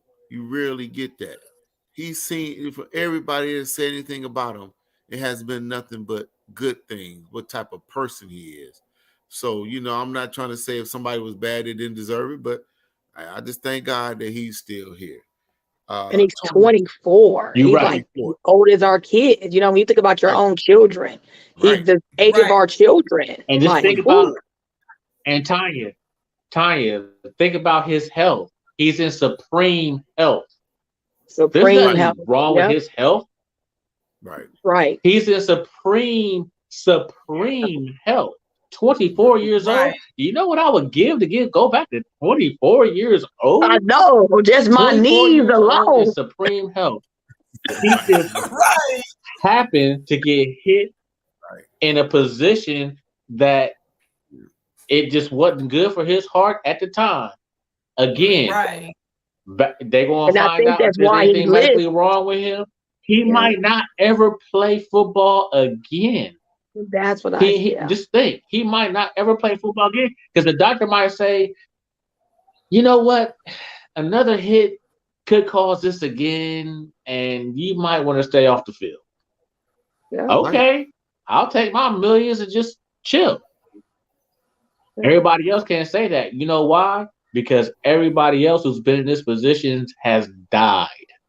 Deep. Right. That's why. Yeah. Because cardiac arrest means that you can't breathe and your heart stopped, and somebody got to find you within seconds to bring you back to life. Right. He just Yeah. happened to be in the right position at the right time on that field in front of millions with so many medical doctors able to take care of him. And shout out to the Cincinnati doctors who saved his life. And shout out to his trainer on his own team that saved his life and gave him CPR. They're the real heroes. Yes. Yeah. Yes. Real talk. And that's real. Tony. Yeah. Tony, I'm going to you now.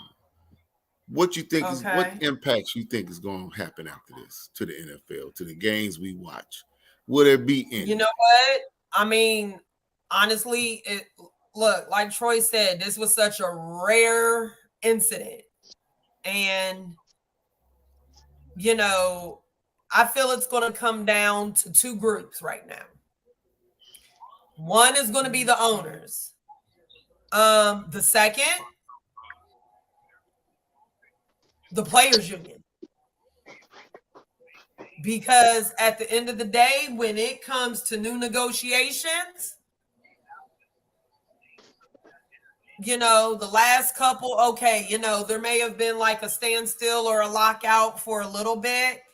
You know, I don't know if any of y'all watched it past the first 4 seasons, but in one of the later seasons of the show, The Game, when the owner made those outrageous remarks and they decided to, like, you know, do a lockout and it affected through the whole league. Look, I know it's a show, but I mean, at the end of the day, I feel the players union is going to have to come hard. Like, yes, this was a rare incident. We don't know what his family health history is like, but at the end of the day, it goes to show that we never know what can happen.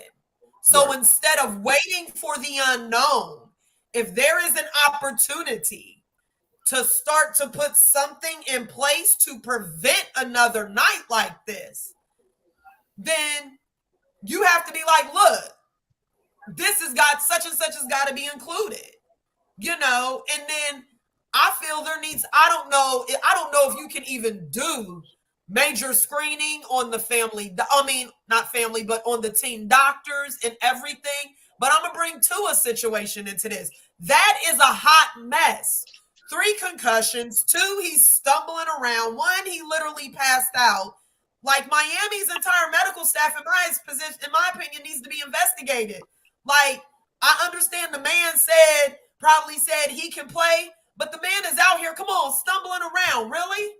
Like, you've seen teams and training staff yank players for a lot less. Like, at the end of the day, what is it going to take to make sure that a player's life is just as important as the game? If this don't do it, I don't know what will. Yeah. Good point. Thank you. Kel, what impact you think is going to happen after this injury that we saw on Monday night to the NFL, to the game we watched, the game we love? Well, as far as the training staff, they're gonna get ran through the rails in the off season. As far as keeping them on their toes and new protocols and just, overall execution on how to get out on the field and serve whatever cause that the players need. It's going to be major training in the off season.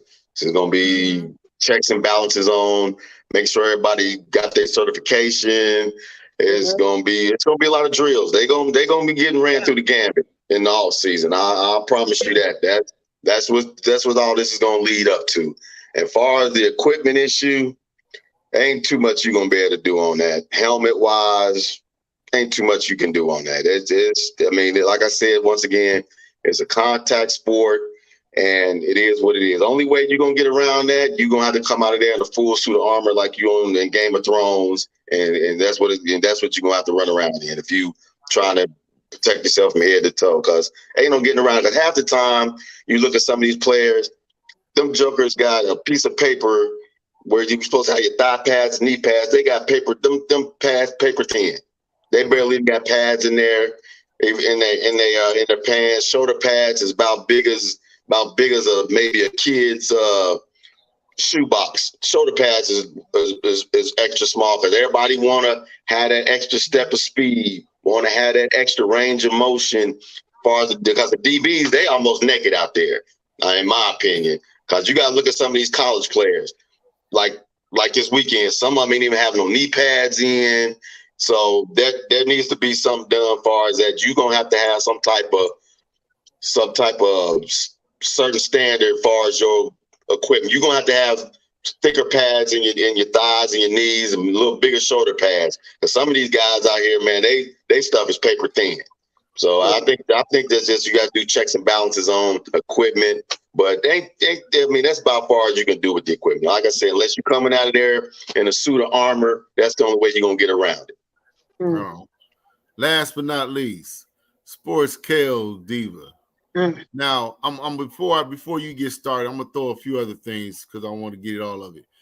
In every situation when something happened, there's always change.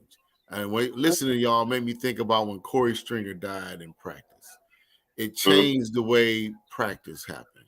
When 9/11 happened, it changed the way they used security coming in to. Because you think about it, back in the day, you could go in with a fifth of liquor and sit there and play bartender in the stands. But after 9/11, that changed. It's going to be a change. Yeah. Tanya, do you agree? I agree, and that's where I was going with the players. They are confronted with issues now, internally and externally. I feel this is going to even impact Pee Wee football. It's going to impact high school football. It's going to impact college because of what happened. It was compelling. It was traumatic. And that the NFL is not going to be able to sweep this under the rug. I feel guys are going to start retiring sooner than they ever had before. I think money is not going to drive athletes like it used to be. Because because if you think about the money is 4 times greater than it ever has been before when it comes to bringing an athlete into the NFL. The working conditions, they're great. But I think players are now going to start thinking about the risks, thinking about their own. Like Tony D said, your health, like your family's history.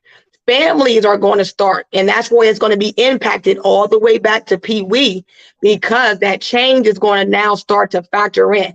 What does my family's health look like? Troy said it. When you say 1 in 9, that means 10 people. Right. That means one person out of 10 people live. 1%. So that means you're going to change. People, like when you look at Tom Brady, and that was the old school way.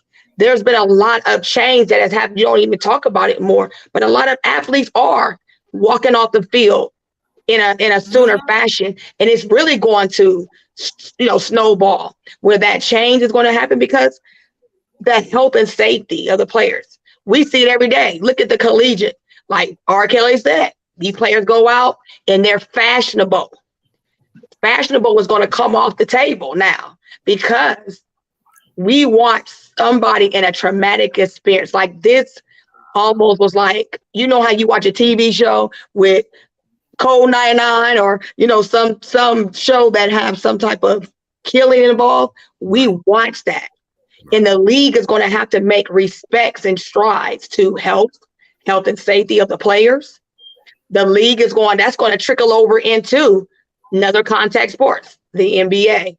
It's going to be a wide vast. So on the off season, Arkell hit it on the nose. There's going to be healthy protocols that are going to be in place, because you think about Tua's situation where there was no help. I can see next year what Cincinnati did, having personnel on, you know, there's going to be personnel. They're going to have like, you know how when you have a club and you got to pay police officers to be at the club because they got to help the bouncers. That's what I feel was going to happen, that on the all season, they're going to have some type of health or hospital that's going to have to be in the stadium, because that's why he lived, because they had health care professionals on the field. And I think that's why those strides are going to change. Those operational, that's what I want to say. Operational measurements and protocols are going to change drastically over the season to again, in regards. And Troy's right. Everything I've been reading is leading back to what? CTE concussions and how they are being dealt with. And this is just another way that there's no protection for a player. There's really no protection. But where are the life-saving measures? Because he suffered cardiac arrest. So where are those life-saving measures? And that's what we all have talked about in some shape or form. Life-saving measures are going to be at the top of these owners, not even the owners, the players and the coaches' priority. And that's my take, where it's going to change. Operational, organizational measures. Now, one thing y'all mentioned, we talked about. I got a question. Go ahead, bro. Listening, go ahead. I got a question for y'all. All y'all. Just I want y'all to keep it 100 with me, for real. Well, what would y'all think would have happened if Tua would have died when he passed out after that second concussion? No more season. What would have happened in the NFL? Would the NFL stop it? Do you think the NFL would have stopped this season? Absolutely. I disagree. I believe they would have. I'm gonna be honest, man. The old man, R. Kelly. He got. I didn't mean to call him the old man. The young man, R. Kelly. Is that better? Yeah, you know what you were saying. I mean, we from the old school, Troy. We know what it's about. It's about money. Oh, about that money. You know how much money my answer is they would have kept playing. They'd have kept playing. You know what? I think it would depend on, like me and Tanya have said, you know, and I think you guys agree, and, you know, maybe somebody else have said, social media played a big part in Monday's response. If Tua would have died on the field, and you got to think, that was a Monday night game, and social media went crazy. If I remember correctly, those games were like Sunday afternoon games. Social media would have went bonkers. Now, as far as the season, I don't know if the rest of the season would have got canceled. That game, yes. All the other games, I don't know. But if Tua would have died on the field, I mean, I think, honestly, it could have been a couple weeks before a game would have been played, because they would have had to do major investigation into the medical staff, the training staff, and everything to find out, okay, how did it come to this? Especially if this wasn't his first one. You know, we can speculate whether they would or wouldn't. Honestly, unfortunately, we won't know what they will do or what they will try to do until it happens. Because on Monday night, like we all have sat here and said, the league, the owners were trying to get the game going again. Those coaches stepped in. They looked at their players, they assessed themselves, and they shut it down. They said, we can't continue. And that's why with Troy's comment and his question, the human element changes factors. Everything. And Yes. social, and I guess I'm like the social media when it comes to because I look at technology and social media. There is a human element to social media that changes games. It changes everything.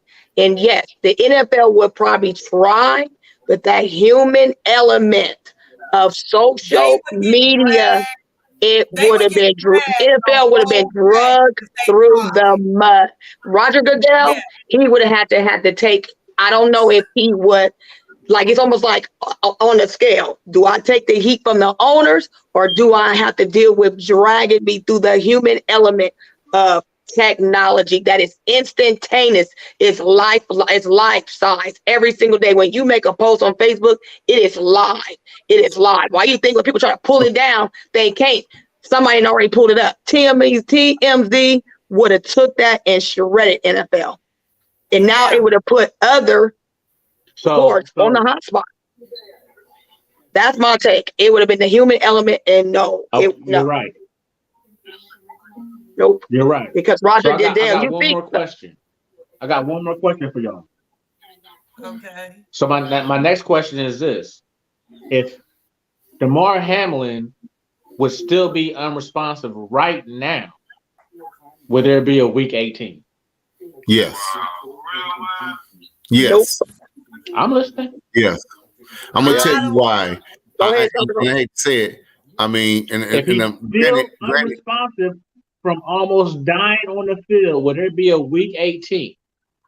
I think I want to say yes, man, because of the simple fact, dying and still being here is two different views. And You cutting hair, Cyber Dog. Like, but I'm just saying, no, I'm just looking at it from the league Cyber Dog. perspective. So Cyber money. Dog, I got a question. For you.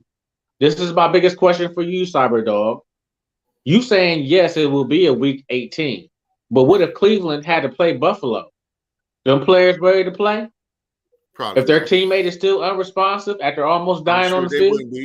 I think they're all suffering PTSD, even right now. To be honest, I don't think they probably should play this. How you gonna play with PTSD? But so Week 18 will be canceled. Okay, so you're Roger Goodell, Cyber Dog. You're Roger Goodell right now. What you gonna do with Week 18? Well, first of all, if I'm Roger Goodell, a man almost died. He's still unresponsive. Right. Now, understand who Roger Goodell is employed by. Exactly. He ain't got no say in that. He would not have no say in that. Employed by? It's still a human. He's employed by the owners. He's coming down through the overlords. The overlords is making that call, Troy. Listen to the old man. He is the figurehead. Is as impactful as they were Monday night. Like, I'm telling you, I feel that played a big factor in it. Owners. Trust me, those owners would have. If you got people that refuse to watch the games and refuse to come to the games, guess what? You lose the money. Like, that's a slippery slope. That's called COVID. It'll be a tax write-off. You can best believe they already took a hit on COVID. We could best believe if they put players on the That's field. Billions of dollars. After a player. I'm just saying. If so what? If a player was almost pronounced dead on the field, you think that Roger Goodell is going to say, y'all go ahead and still play? Human element. Destroyed in the social media. Hey, he would get destroyed. Troy, you remember they might not even be able to come back from that. But Troy, you remember that boxer got killed in the ring? They didn't stop boxing. I mean, the boxing ain't NFL. I do agree with you. Troy has a good point. Troy has a good point because you have to look at all of the public hits he has taken over the years. An individual I'm gonna take it. Right, hold on. I'm gonna take it all the way back to Ray Rice when they decided they wanted to insert themselves in players' personal lives and hand down punishments and try to be, judge, jury, and executioner. Like they have fumbled time and time again.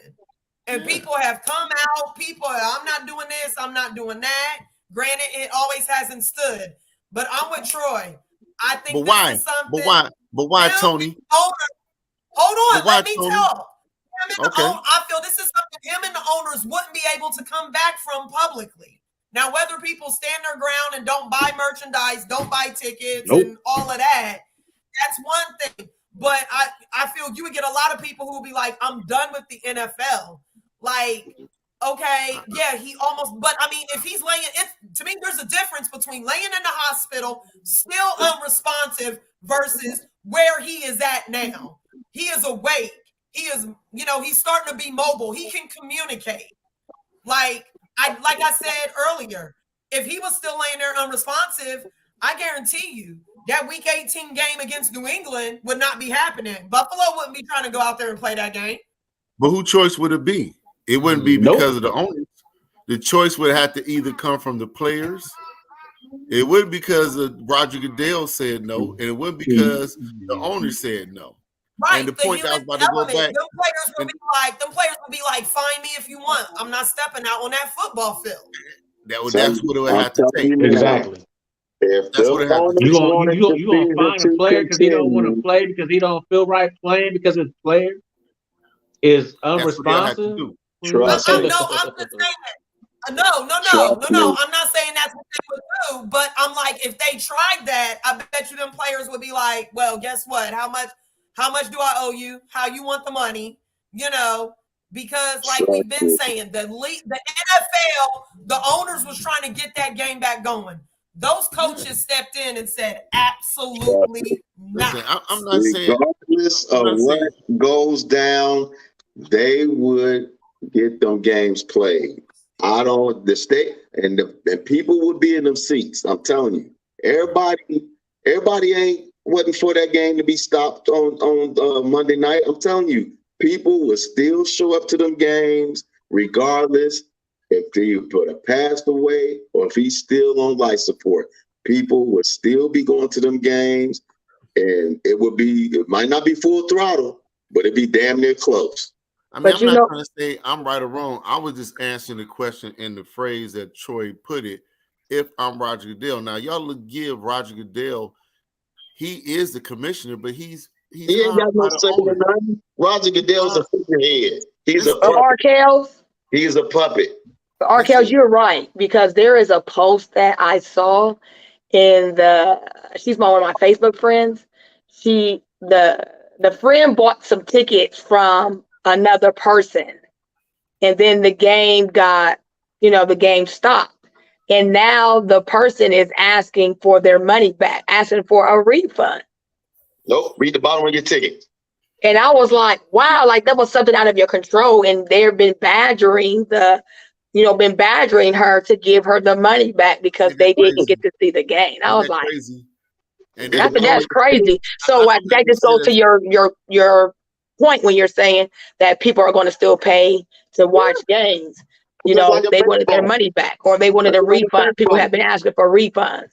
Just like in baseball, you get slapped in the head with a screen coming down third base line. Read the bottom of your ticket. We are not liable. That was an excellent question to ask. But I'm just Cyberdog only asked that question because. Go ahead. My bad. Go ahead. What you saying? No, you go ahead. I'll get my take later. Go ahead. I understood your question to a point, and you know what? It's a point of view. Your question is strictly a point of view question. But Roger Goodell, to me, and what R. Kelly was saying, think about it, man. They banned Colin Kaepernick for bending the knee because they felt it was hurting their product. You see, their point of view is twisted, man, and really it's us as the fans that has the power to say, you know what? Enough of this. This is horrible. But it ain't gonna happen like that. And to your point, Troy, if they had to continue that game Monday night, they so worried about, and like Tanya said, they looking at that social media. going back to the Deshaun Watson. I know I'm off topic here. The judge gave him 6 games. Social media got all upset. What did they do? Well, let's go ahead and extend it a few more. Yep. Human element. Human element. But granted, But you know what? I know this is speaking out of turn off a subject, but let's keep it real. That right there was another example of the NFL botching something. Yeah. You brought in somebody to make the decision, but they botched that. Why? They got a judge, a female judge, and a white female judge at that, thinking she was going to come in here. She knew what they wanted. She heard the rumblings. And because she was a female, a mom, a wife, or whatever, they thought that they was going to be able to tug at those heartstrings, and she would give the punishment they wanted. No, she did what some judges do. She heard everybody. She assessed everything. She looked at the pattern of punishment the NFL has given down. I feel that's the biggest part that gets lost in all of this. She looked at the pattern of punishment. So if the NFL wanted to get all upset and in arms, they had nobody but themselves to blame, because y'all had never really given a stern punishment to anybody else, and you expected it for this man. Mm-hmm.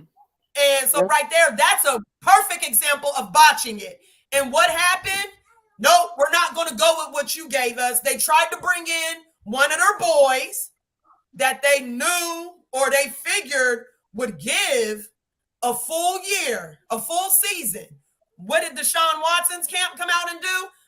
Go ahead. We're appealing this. That's how they agreed on 12 games, because the NFL knew they could not have that hanging over their head all season long. In the offseason when training camp and stuff started. That's how they ended up agreeing on 12 games with that. That's a perfect example of botching something, trying to get your way, trying to backdoor your way into what you want, thinking you can force somebody's hand, and it didn't work. It just didn't work. That's an excellent point. And folks are starting to, when it comes to them, folks are starting to catch on. No, they don't want nothing equal. They want it their way all the time, and they feel they can do and manipulate their way. And in that instant, it worked. That was a fail. And right here, I feel the human element of this entire situation is just would be too powerful. They could try to force the players all they want. I don't think it would work. I just don't think it would work. Well, I'm just, we're going to have to we got to digress this one and come back to this part. We got to come back to this one. Because, but I want to say that the NFL Players Association. So I think I don't know what they really did, but I'm thinking it looks like they're getting a little bit better. They are trying to step up. They are trying to do the right thing. This is a really tough topic, and I'm glad. I'm gonna be honest with you. They had nothing to do with this. The coaches made this. I'll be honest with you. Those two coaches got together and made I'll be honest with y'all. I'm gonna be honest with all y'all. Roger Goodell got lucky this week because he didn't have to make that decision, because he came out of his coma or whatever. He's back to responsive.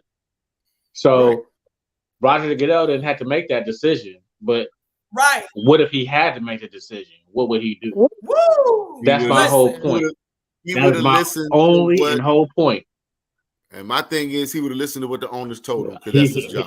Well, he better start. He better start in Buffalo, because if my player was, my homie was unresponsive, I ain't playing. Right. I don't know what's going on with my boy. I don't know if he's going to die or not. And to go to my point, that would have been up to the players. So you gonna punish Buffalo because they don't want to play? You can't do that. You can't punish Buffalo because they don't want to play. Because their boy is unresponsive. And that's why we all have that. Listen, let's keep it 1,000. Keep it gritty. Just keep it 100. Roger Goodell just got lucky. He didn't have to make that decision. And now what they doing? Right. What they doing right now? They talking about week 18. Yep. They're talking about week 18. They talking about the playoffs. They talking about alternate sites. They talking about, oh, who gonna play in this alternate site? Who gonna play in the playoff game in this alternate site? Let's keep it 1,000 with you. It's about money. He didn't have to make that decision. Right. And he got lucky. That's all I've been saying. Right. It would have been a That's true all crack show. It would have been a true crack show if he had to. Well, That's all me and R. Kelly been saying. Exactly. Y'all not getting it, man. He is not making that call. He is a puppet. He ain't got no power, man. He is just. He's not making that call. I believe with you. I agree with you, Bob. You got to go through the owners to make that call. Yes. But guess whose mouth is coming out of? It's going to come out his mouth. Yeah, he the puppeteer. It don't matter who making the call. It's still got to come out his mouth. He could be on the other side of the fence with them owners inside, but guess what? He gonna take that piece of paper, that memo they shoot over to him, and he gonna read verbatim what the hell they tell him to say. Exactly. I agree. Oh no. Akan just posted, a teacher is in critical condition after being shot by a 6-year-old student at an elementary school in Virginia on Friday. The police said the shooting was not an accident and it happened during an argument with the student and the teacher. Oh boy. It was not an accident. I did it on purpose. It don't sound like it. Because the 6-year-old had a gun at school. That's terrible. That's terrible. And I know before we move further, Syra Dog, I know we got to keep moving with our topics. I'm not sure if everybody's aware because I know how so much has happened over the last couple months. But 2 years ago today, we witnessed a horrific attack on our democracy. And, that played on, me too today. It was like, we were under assault, our Constitution, and, here we are 2 years later, democracy held, but just the importance of having a voice in our democracy and that, expression of hope and how, change is possible. Change is possible. Our voice, I keep saying all the time, voices matter, and, just everything that happened that day. We watched another thing. And again, another human element that we watched on national TV and 2:00 in the afternoon played out at the White House. Yeah. And, so 1 year ago today. 1 year ago. Was it January 6th? 2 years ago? Was it 2 or 1 year ago? 2 years ago. 2 years ago, yeah. Yeah. 2 years during ago. COVID. Yeah, during COVID. So, we talk about, we have to protect our hope and our right. But it's just, we think about that.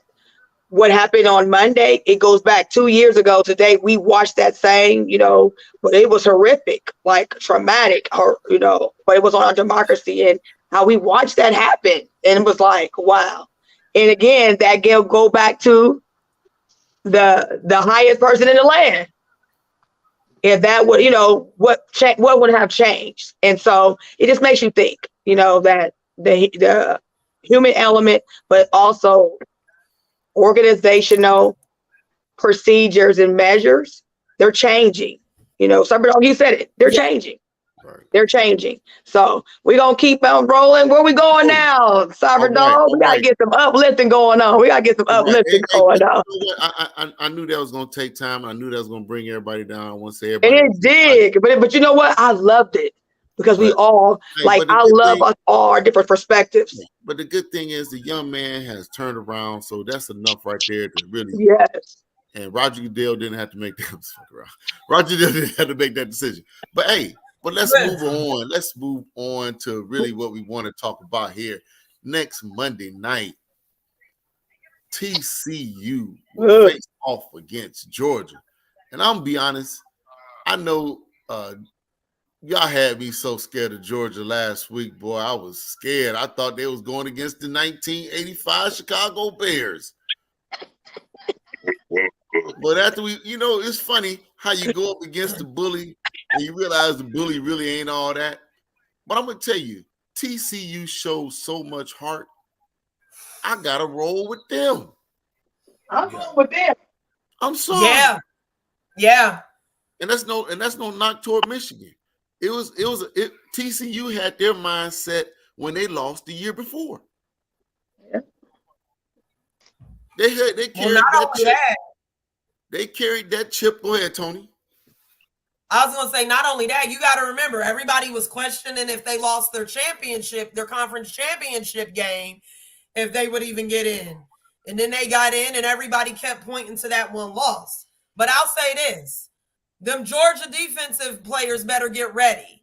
Because if they couldn't contain, I'm serious, look, I understand they weren't ready for it, but at the end of the day, CJ Stroud was using his legs in the first half. And in the second half, he still made big plays with his legs, especially after Harrison went down. If they Arkell's up there. They are going to have some major issues with Duncan. Say that. And then also, I'm sorry, TCU's defense, in my opinion, does not get enough credit because those boys hit. They hit. Come on, Tony. Look at Troy Arkell over there. Everybody, I'm sorry, the line is 12 and a half last time I heard. If I had taking cash, the points, Troy.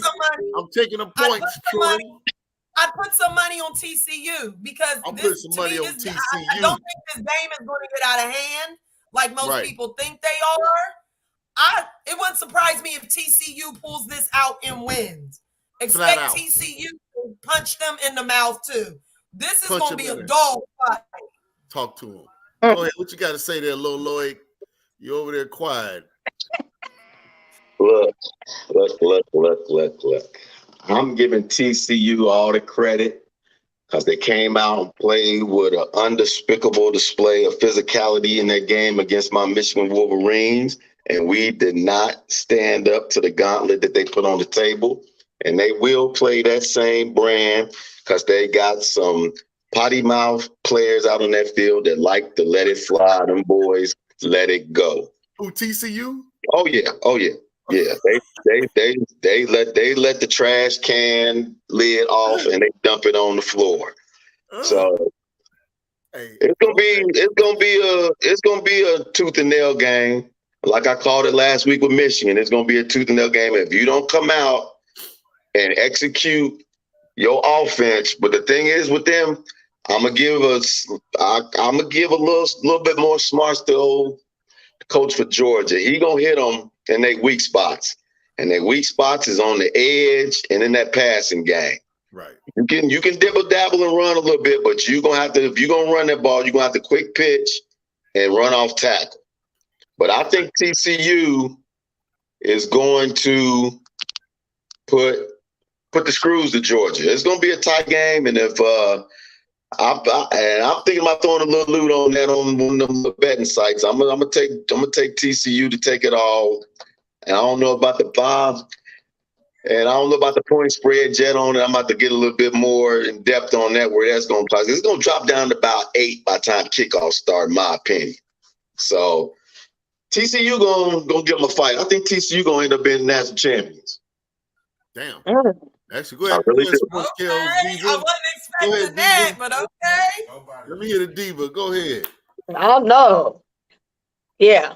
I think about when nobody gave TCU, just like OSU, to win over Michigan. And it was wow, but I think TCU is finally here to stay.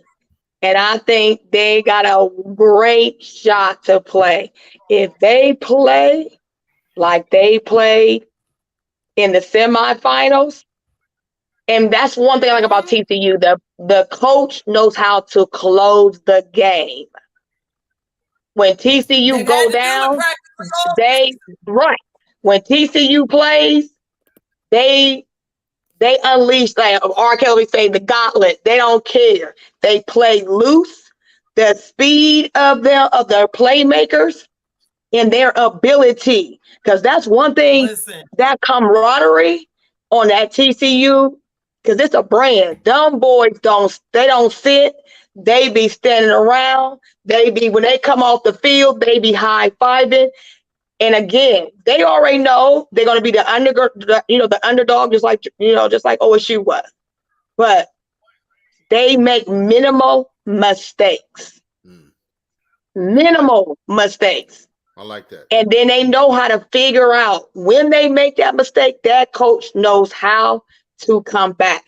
And I hate to say this because me and Arkell argue about this all the time, but he know how to use his players. Next man up, Yes. and them players is next man up. And so it's going to be physical, but TCU is going to break through. They're going to be able, and I said it's going to be, I'll get the score later when we get to that point, but TCU gonna win, and it's gonna be a nice score. It's gonna be a nice score. I'm with you. I think I didn't know last year. If somebody can refresh my memory, what happened at TCU last year? They didn't get in, correct, or did they get in and get pounded? Because they didn't get in. Because OSU got in. We didn't get in last year. No, OSU didn't get in. It was TCU didn't give a. Who was it? Arkell. There it was. Who was it? Cincinnati. They took Cincinnati over TCU. Right. And it was TCU fault because the quarterback said it was on him. That kid, I looked at Georgia quarterback. He don't have to be great because their team great. Let me express that first because I wasn't impressed with him at all last week, to be honest with you. Georgia's quarterback, I wasn't. But because the team's so good, he can play. He doesn't have to make the big plays. He just pretty much has to manage the game. But Troy, we were talking about your take on Monday night game. Who you think going to win and why? TCU and Georgia. Spread is 13 and a half, not 12.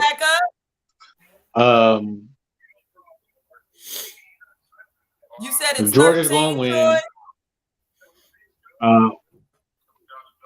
13. Okay, I got 13. I'm looking at 13 and a half right now, but it could change. Lois, it could change. It could change overnight. It can go down to 12 tomorrow. Okay. Well, no, it must have went back up. I got earlier Georgia. Today, they said it was 12 and a half. You got Georgia? I got Georgia in this game. Are they gonna cover? Trust me, I want to pick TCU. I just don't see where I can pick TCU except for their quarterback. They got that good running back at TCU. Yeah, I'm sure they'll bottle him up. Yeah, their quarterback. They dodged a bullet with Ohio State. I'm sure that they would make adjustments. They dodged a big bullet with Ohio State, a big bullet. Their coach is going to make adjustments, so this won't happen again. And I don't have to worry about that. I'm not going to take those points. I think that TCU is going to cover that spread. Okay. But I think that Georgia's going to win the game outright. All right. Fair enough. All right, Troy, go ahead and log in. And since they're going to play the games this week, starting tomorrow, let's look on down the line and see what you got. So we got games on tomorrow, if y'all guys didn't know. So, Troy, I'm going to let you go ahead and take it over. Then after that, we're going to go to Kelly with the news. We got games Saturday? Yeah, games tomorrow. Yep. And then we'll let the Sports Kill Diva round out with any announcements that she may have, and then we'll call it a night. So go ahead, my man. Let's go down the list. All right. Kansas City at Las Vegas. No. Now, but you know what, Troy? Now, this is one thing I don't know. -9. We don't know if they benching. Are they sitting people tomorrow?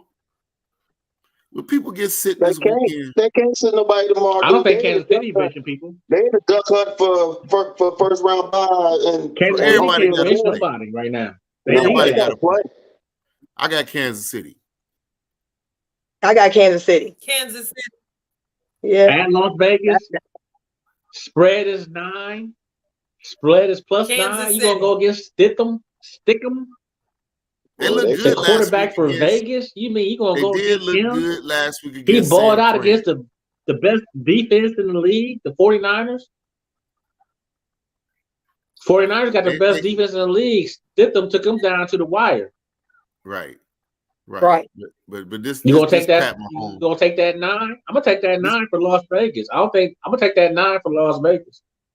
Bet. I'm not saying Las Vegas gonna win. I'm gonna take that 9 though. I mean, I mean, the Raiders did look good. I just look at it like, and Kansas City didn't look that good last week, to be honest. They almost lost that one, to be honest with you. That was the biggest question is what team Derek Carr gonna be on next year. That's the biggest question. The biggest question is what team is Derek Carr gonna be on? If I had to take a guess, he ain't gonna be with the Raiders. Who could really use him and they could go to the next level with him, in my opinion, the Tennessee Titans. Carolina. Or Carolina. Cyberdog, I got a question for you. Yeah. Would you take Derek Carr over Jacoby Brissett? Yeah, I would take Derek Carr over Jacoby. I would. I would. That's a no-brainer. Jacoby got you cool with him going to the Browns? The backup Deshaun? Nah, man, he gonna start somewhere, man. Jacoby gonna start somewhere. Who? Over Carr, Deshaun? Derek Carr gonna wind up. Yeah, Derek Carr gonna too. I believe what RKO say.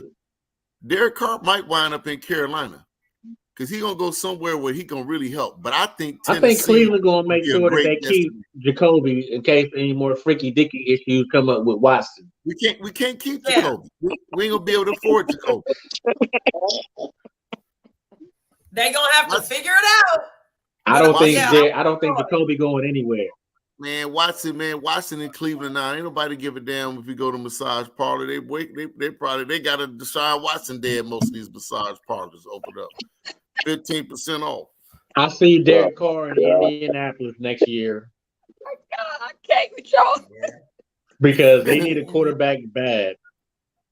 Oh, that's a good one too. Indianapolis. I see Derek Carr playing for Indianapolis next year. Who get the first pick in the draft this year? Is it Houston?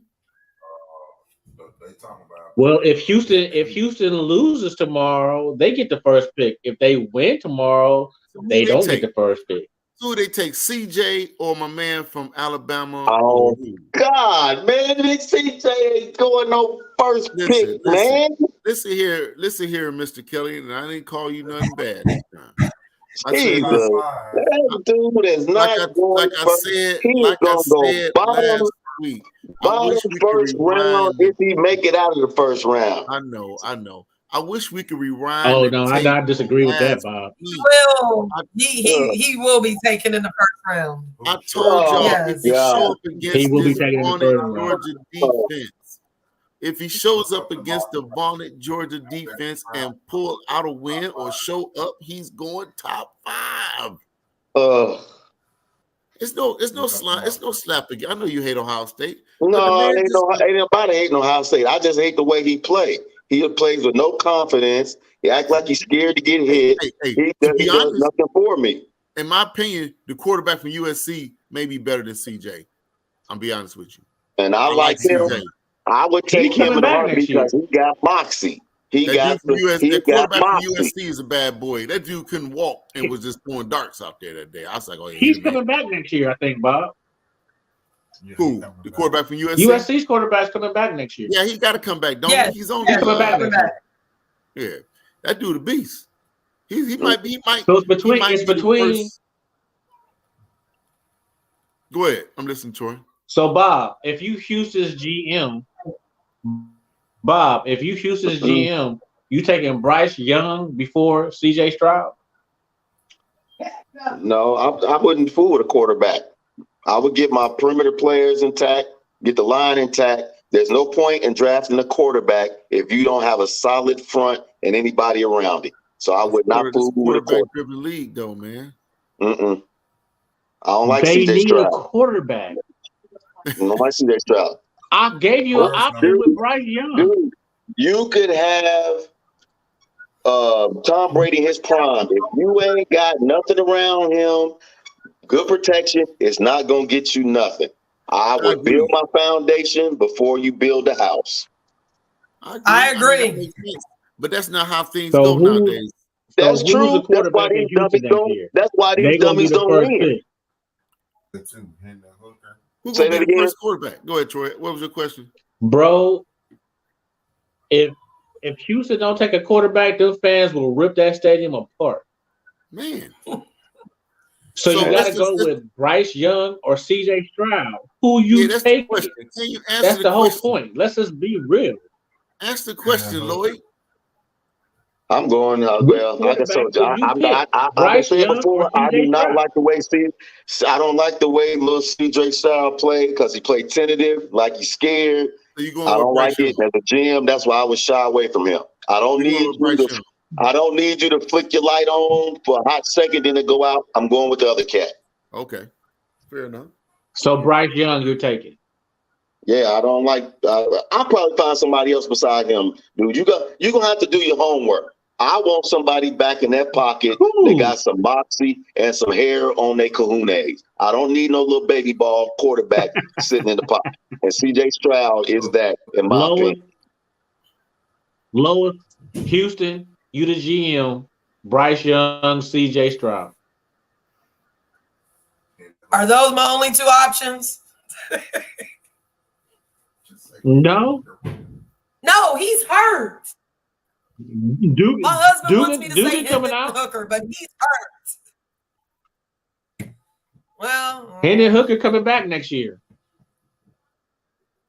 You got Dugan. Dugan is there, and you also got Stetson Bennett the fourth.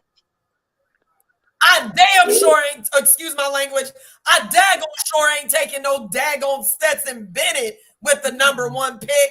Heck no. So you the GM of Houston. Who you taking? Who got the better tape? You taking C.J. Stroud? You taking Bryce Young, or you taking Dugan? Oh no, that's a good one. Look, I'm doing this. If you want to get your pick, get in here and say it. I'm taking C.J. Stroud. Hey, bring his pick in. Since he ain't picking GM.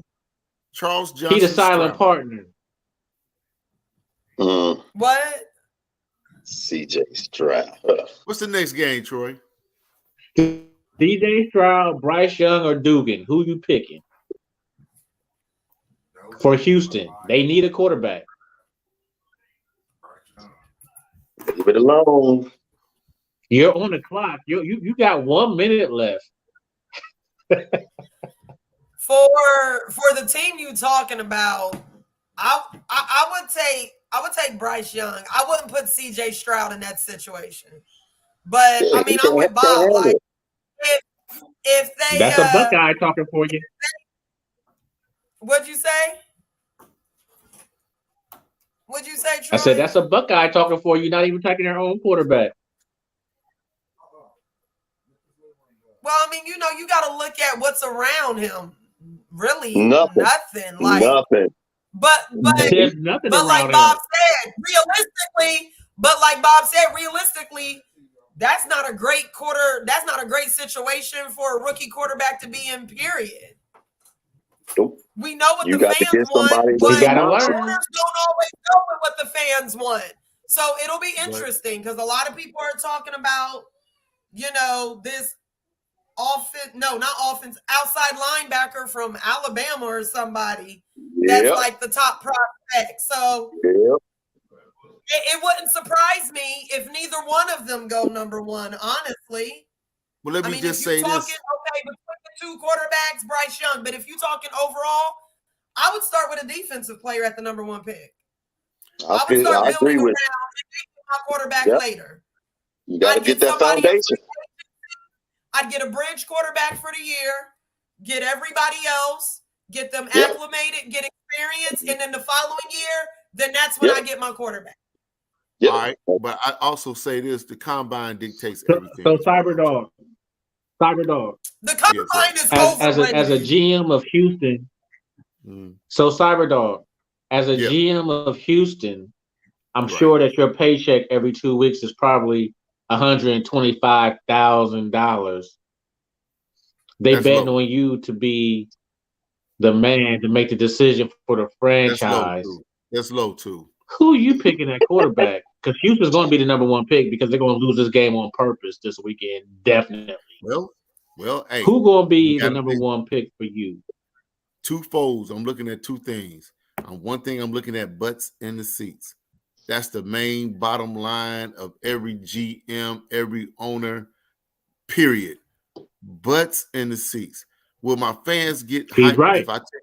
if I take the first prospect, this big, nice linebacker? He gonna come in, he gonna wreck house. Is he Lawrence Taylor? We don't know. He may be, right? Nope. But as a fan, or as a GM, I got to think about the fans. I need something to get us started. We just went through what's their record, Troy? 13, 2 and 17, or 2 and 15, 2 and whatever 13, it is. 2 and 13, 3 yeah, and 13, 3 and 14, something like that. Right. So no matter what, I'm gonna take one of them quarterbacks, man. It don't matter which one. It won't matter because the fans gonna dictate that I take one of the quarterback just to get the excitement around training camp. And y'all just went through this in Chicago. The same thing. Y'all might not. Justin Fields might not have been the best choice. I'm sure it wasn't the best choice for y'all. But to get butts in seats, to get butts in. All you got to do is look at Chicago. All you got to do is look at Chicago, look at Cleveland. They took that quarterback, Justin Fields. That's right. He didn't broke records. He didn't got people in the seats. He didn't got people happy to come back and spend more money in the seat. Right. That's the whole point of being a GM. You got to please the fans first. You got to please the Yeah, fans. Will Anderson might be the best player in the draft. Will Anderson is probably the best player in the draft from Alabama. Right. Nobody cares about that. They only care about making money. Making money, bro. And you know what?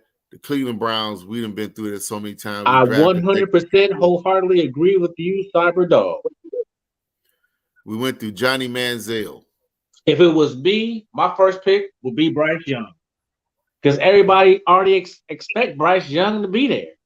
Heisman Trophy winner, play good, leader. He's going to be there. He's going to be the pick for you. How did he look, man? Is he better than my man for Philly? Because my man for Philly started off kind of weak, and then he who, Jalen Hurts? Yeah. Jalen Hurts? Right. He had to learn. He had to learn the system. Right. Right. All right. Now Troy, look where he at. He MVP voted. He a beast. Tennessee at Jacksonville. Ooh, Jacksonville. -6.5 for Jacksonville. Jacksonville, brother.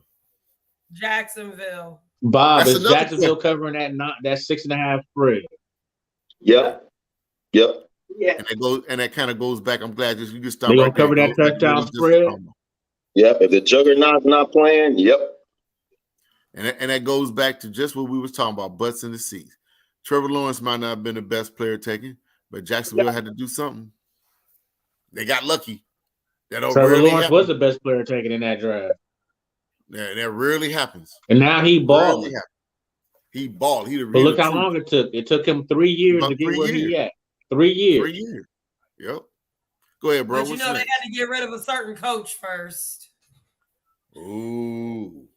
What coach was that? Nah, not the porn star coach. Urban Meyer. Look, Urban Meyer. Urban said he wanted to shake his ass. He wanted to shake his ass. Watch yourself. Show me what you're working with. The Jets at the Dolphins. This is a tough one right -3. here. This is a tough one, bro. Jets. Jets. I think Teddy Two Gloves can break it out. Oh, Tua ain't playing? Teddy not playing. Jets. Did you say Teddy Bridgewater not playing? No. The Jets are starting Flacco. The Jets, no. Joe Flacco is the starter for the Jets. What about Miami? Skylar Thompson. That's a veteran. Skylar Thompson is starting for the Miami Dolphins. Yeah, I'm taking the Jets. Jets. Joe Flacco is starting for the Jets. Oh, that's even worse. My God. No, it ain't. Oh, there's Joe Flacco. Man, Joe Flacco still got a little flame in the old furnace, buddy. God, that's a dog. They just say that game is a dog. Nobody gonna want to watch that. Jets need the game to make the playoffs. Jets need a game to make the playoffs. Miami needs a game to make the playoffs. Jets defense gonna carry them. Oh, that's gonna be a dog fight. Jets defense gonna carry them. Move on. Let's go to the next one, bro. All right, so we go to the C.J. Stroud, Bryce Young sweepstakes. Yes. Houston at Indianapolis. Oh, good. Houston has to lose to get the number 1 pick. He said, who got to lose? Houston has to lose to get the number 1 pick. Coach. You know what? Houston ain't gonna lose, man, because you know why? That coach, my man Lovey, if Houston ain't gonna lose, they gonna want to lose. I'm taking Indianapolis all day. But that's the point. Hey, Troy, you're right. Houston should want to lose, but every time I see them, they playing hard. Trust me, they'll get a phone call from the man that's writing them checks. Not on Sunday. They're gonna get a phone call from the man writing them checks. Like, look, you fellas just better take it easy, or you're gonna be in trouble. But you made a good point, Troy. It don't matter if it falls like you said. They're gonna be 1-2, no matter what, right? They're gonna be 1-2 no matter what. If Houston loses a game, they won't be the number 1 pick. If they win the game, they will be the number 1 pick. That's what I'm saying. If they lose a game, Indianapolis will be the number 1 pick. That's what I'm saying. Either way, they both in good shape. So shit. I mean, one of them gonna get Stroud, the other one gonna get Bryce Young.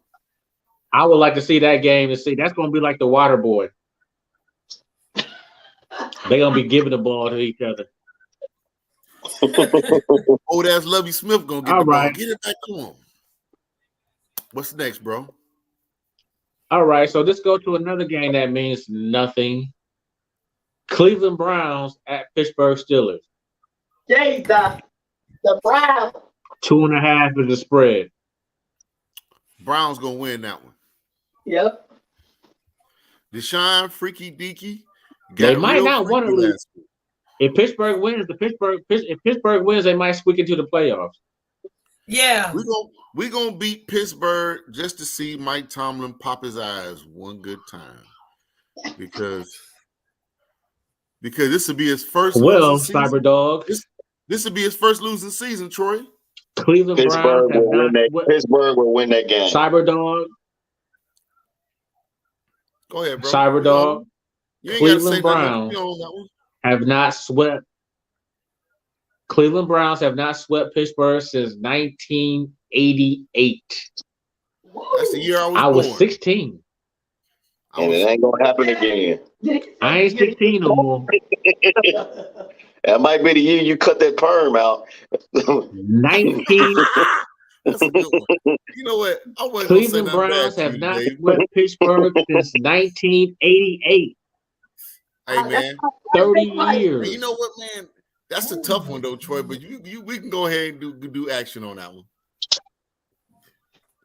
You go ahead and take Pittsburgh. We can go straight up. I'm going with the Steelers on that one. I am too. Steelers. I will hope so. I got damn Cleveland? sure not. Yeah, of Steelers. course. I got Steelers. See, baby. Oh, boys. See for you, yeah. Hey, listen here. You know what? Tampa nice Bay. The whole game, the whole show. Tampa and I had Bay. a drink. Now I'm telling you.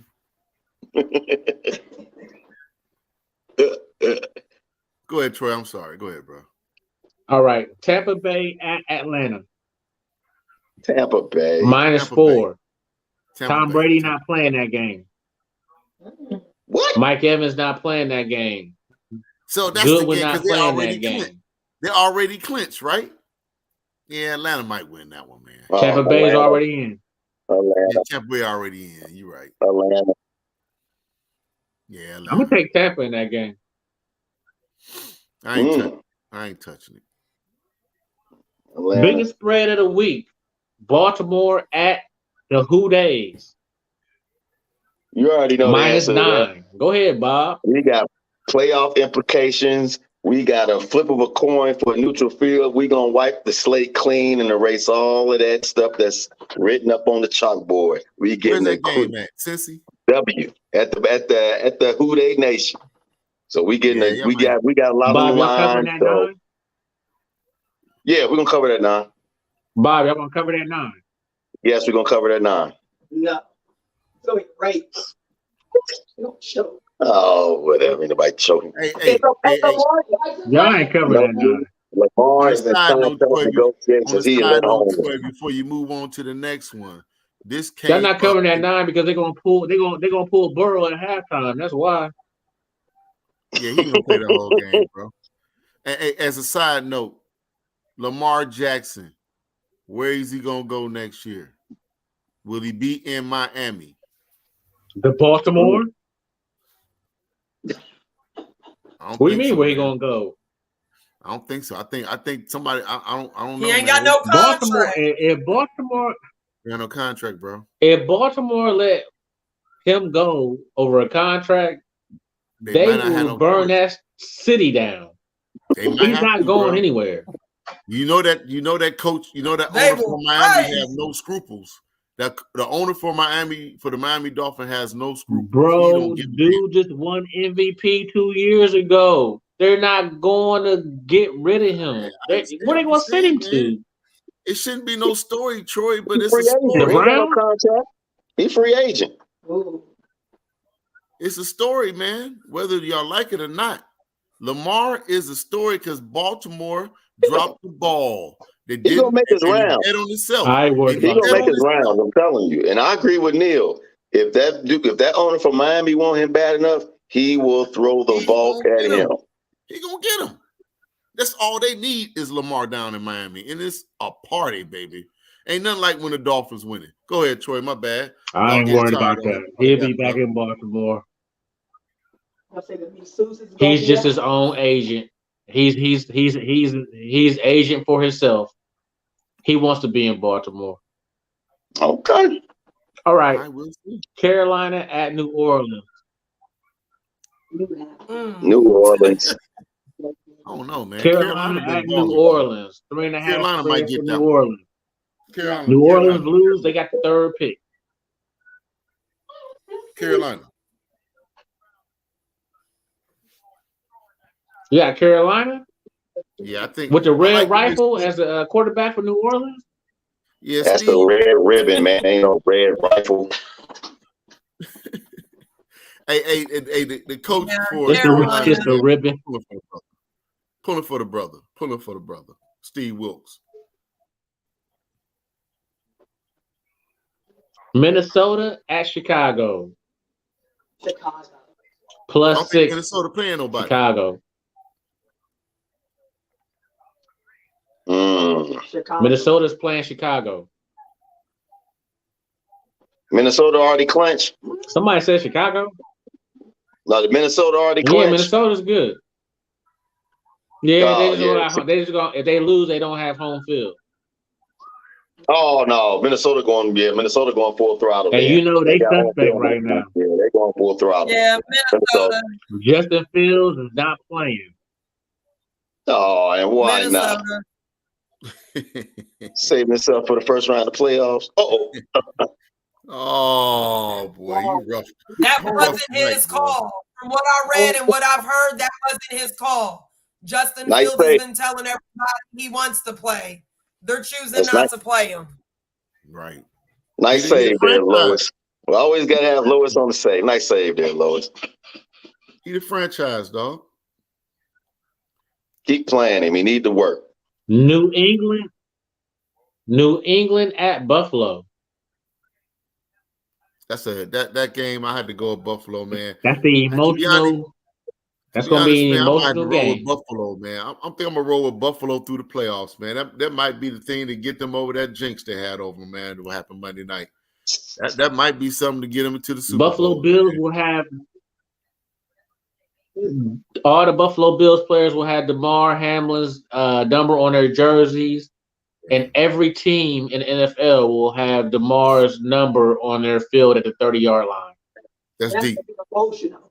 Oh, And wow. Buffalo will win that game, but Neil, slow your roll about the NFC stuff, buddy. You're moving a little too fast. Okay. The Bengals will control their destiny for a second Super Bowl run. I think Buffalo's going to cover that by 14. Kales, I say this, and I say it in front of everybody. If the Bengals get back to the Super Bowl, y'all will get y'all first Super Bowl ring. Yes, we will. We're going to get it. Y'all got to get back there. Y'all got to get back there. We're going to get back. It ain't because you wearing boomer size and underoos either, okay? That's real cute there. All right, y'all. The biggest spread of the real week. cute there, little Christmas Claus. That's real cute. Oh, my The bad, biggest Tony. spread of B. the I week you is one the for New York Giants at Philly. Giants got to win that Biggest game. spread of the week. New York Giants at Philly. The What's Giants the spread? has to win that game. What's the spread? Well, Biggest What's spread the of the spread? week. New York Giants at Philly. The spread is 14. 2 touchdowns. now, wait a minute. Who the quarterback for Philly? Jalen Hurts ain't playing, right? Nope. Right. Jalen Hurts is playing. He is No. playing. That's dumb. Jalen Hurts is playing. Why would they do that? That's dumb right there. They Gotta need work that the number kinks one out, seed to man. wrap up that home field advantage. Yeah, they got to get. Yeah. They got to get back on par. They blew it last week, and they should have wrapped it up. I don't know, man. I got the Giants. I'm still taking the Giants.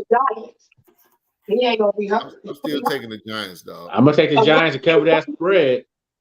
Yep. Thank you. And thank I'm you not for your taking the tip Giants on to those. win that game. I'm gonna take the Giants to cover that spread. And man, thank You you want for the action in tip that Yeah, game? they in Philly. I got Philly. You got the Giants, Cyberdog?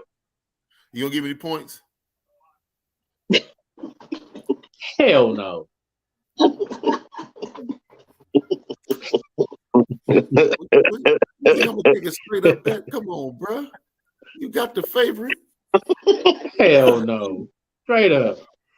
You got your chest out for the Giants. Take them. You think they gonna win? Man, Tanya said she'll take that with 7 points. Yes or no? I want the spread, bro. Nah, I can't take you on a spread. Come on now. You hot. You still hot. You Nah. still hot. Still hot. Nah. I'll tell you one thing on the side note. If Ohio State had won that game, what would R. Kelly have said today? Huh? Well, what game? If Ohio State had beat Georgia, you would have owed me $100. What would you have said? But see, the key here is your kicker had on ice cubes on his feet, so we have no need to continue that conversation. R. Kelly ain't prayed in 20 years. I heard he was praying fervently that day. And he was praying. Nobody's praying. I was sitting there having a nice drink, watching Tanya pace the floor, cussing because they blew an 18-point lead with Christmas cheeks because he don't know how to coach in the clutch. Well, yeah. I hope he learned, man. I hope he learned. Troy, was that it? Was that it, Troy? Hell no, that ain't it. Keep rolling, bro. Let's go. No, it is not. Yeah. Please get to the game that I want to hear. Rams at the Seahawks. I take the Seahawks. Rams at the Seahawks. Seahawks. Seahawkers. -5. Spread is -5. I take the Seahawks, and I ain't giving no points. It'll be straight up. You ain't got no love for Baker? Beating Seattle in Seattle? Nah, man. Hey, man, really? What's his name? Gino been looking good, bro. Gino been looking good. But Baker used to play for Cleveland. You know all about Baker. Yeah, man. I miss old that Baker. That don't mean nothing. I miss them commercials. I miss them commercials at home with Baker Mayfield. I don't miss those commercials. Look at Lois over there hating. Man, trying to feed his family.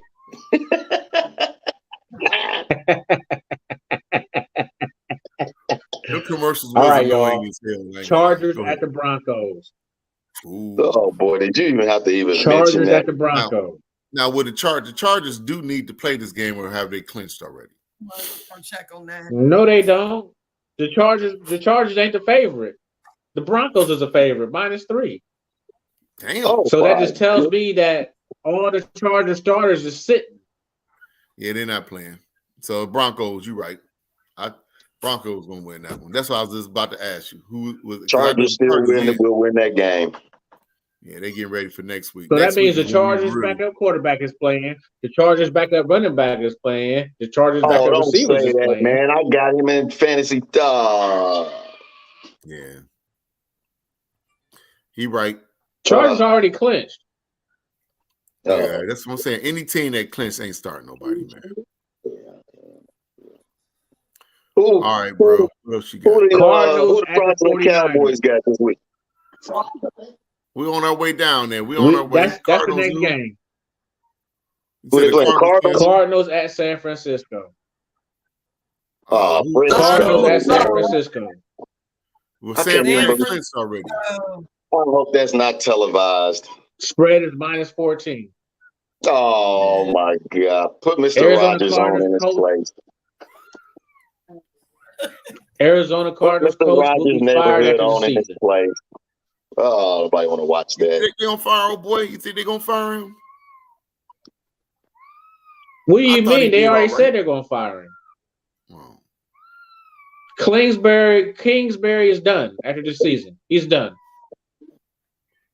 They already said that he's fired.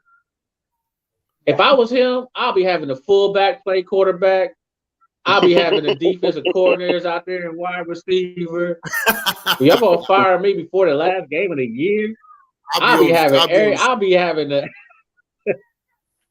the be out there sideline throwing drunk. a pass. I'll be on the sideline drinking. I'll be having my fifth of Henny in my Gatorade. He's fired after the season. Kingsbury is done. Well, he'll be heading back to the college ranks. All right. What's the next one, G?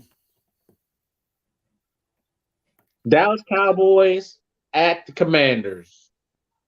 Cowboys. Oh boy, Dallas.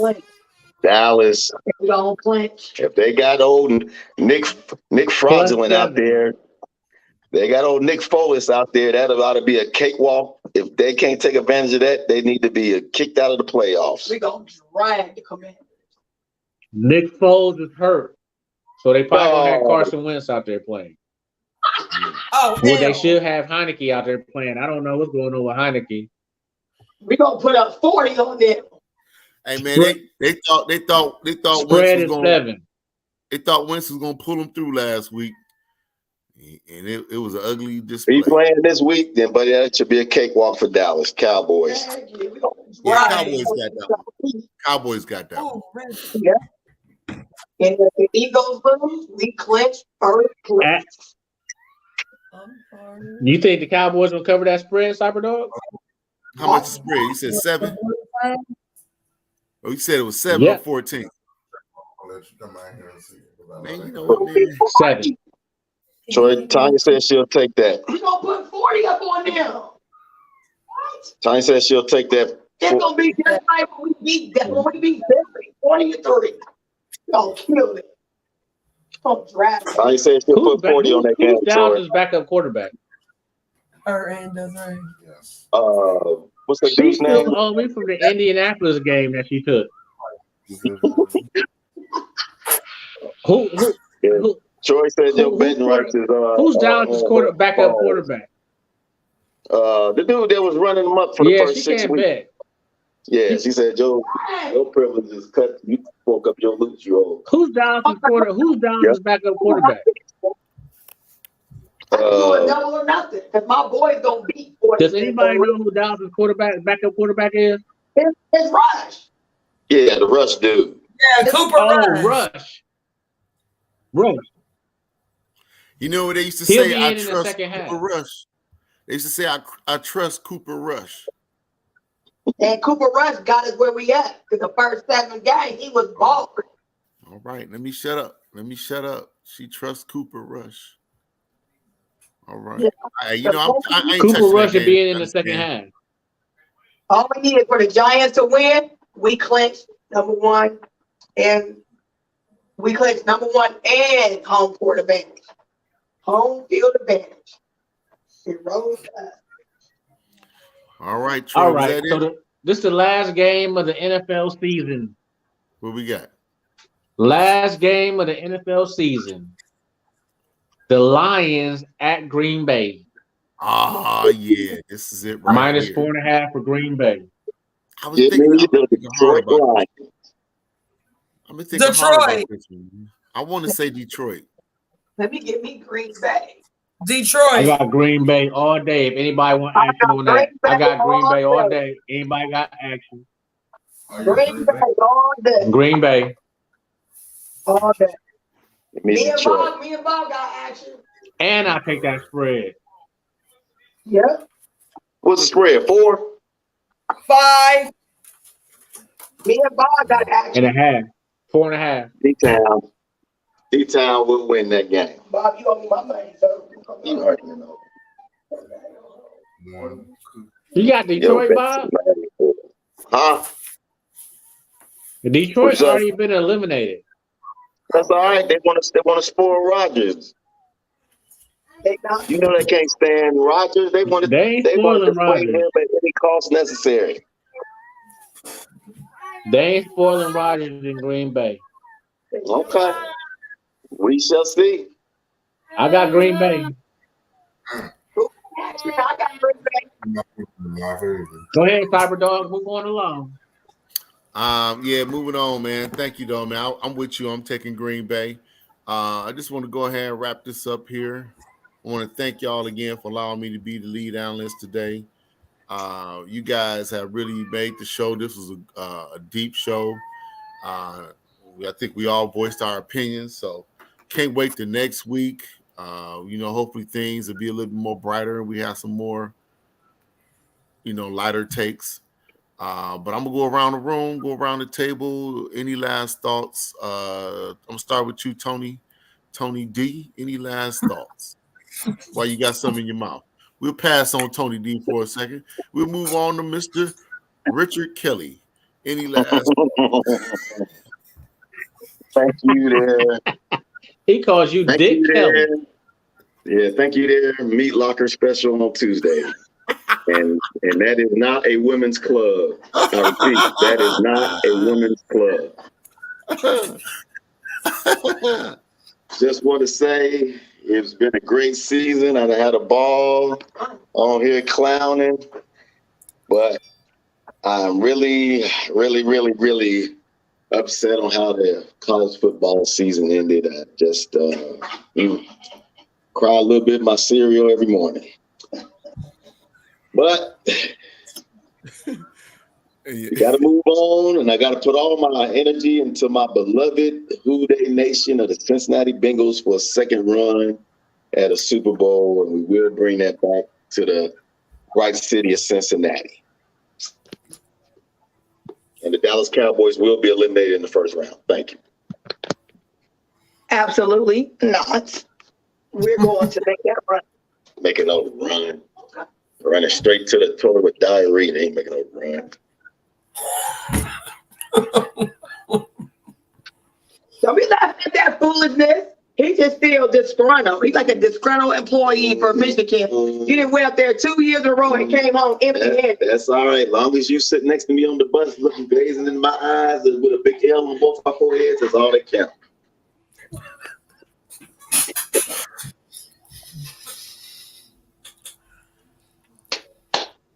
All right, Troy, final thoughts? Georgia's going to win on Monday. Georgia is not going to cover the spread. I got, as far as my Super Bowl picks, I got Buffalo 49ers. What? No. All right, well, you're definitely wrong there, but okay, we'll keep it moving. Who's your Super Bowl pick? Bob? Who your Super Bowl pick? Cincinnati and who? I'm just worried about the AFC bracket. I don't care who coming from NFC. We taking all comers. Yeah. Don't matter who it is. We taking all Make your comers. pick. Who's the pick? I I'm picked making my mine. pick. Who's your pick? My pick is Cincinnati's winning. It don't make no difference who it is. Versus who? Yes, I am. You acting like Nah, that. I'm gonna predict this. We're gonna do a Super Bowl rematch with the 49ers. And we're gonna pull it out. Oh God, no. Cincinnati Bengals versus 49ers, and we're Buffalo gonna pull it out. 49ers. Y'all think the 49ers? Yeah, they gonna come out. Yeah. Who you got, Cyberdog? Who's your Super Bowl pick? Okay. Can't hear you. No, You're he's mute. on mute. Go ahead, Lois. Hold on. Did you put him on mute? What'd you say? Who's my Super Who's your Bowl Super Bowl pick? pick? Kansas City and Dallas. There it is. Kansas City and Dallas. That is just what I had. Oh, Ain't they the same division? Hey, that's a sleep pick. She's sleepy. No, that's not a sleep pick. That's my pick. Kansas City and Dallas. Tell y'all. Kansas Dallas City go- and Dallas. Wow. How you putting it back in? Kick from the screen. That's Dallas. Ooh, I like that pick. I like that pick, Tony D. Tanya, who's your Super Bowl pick?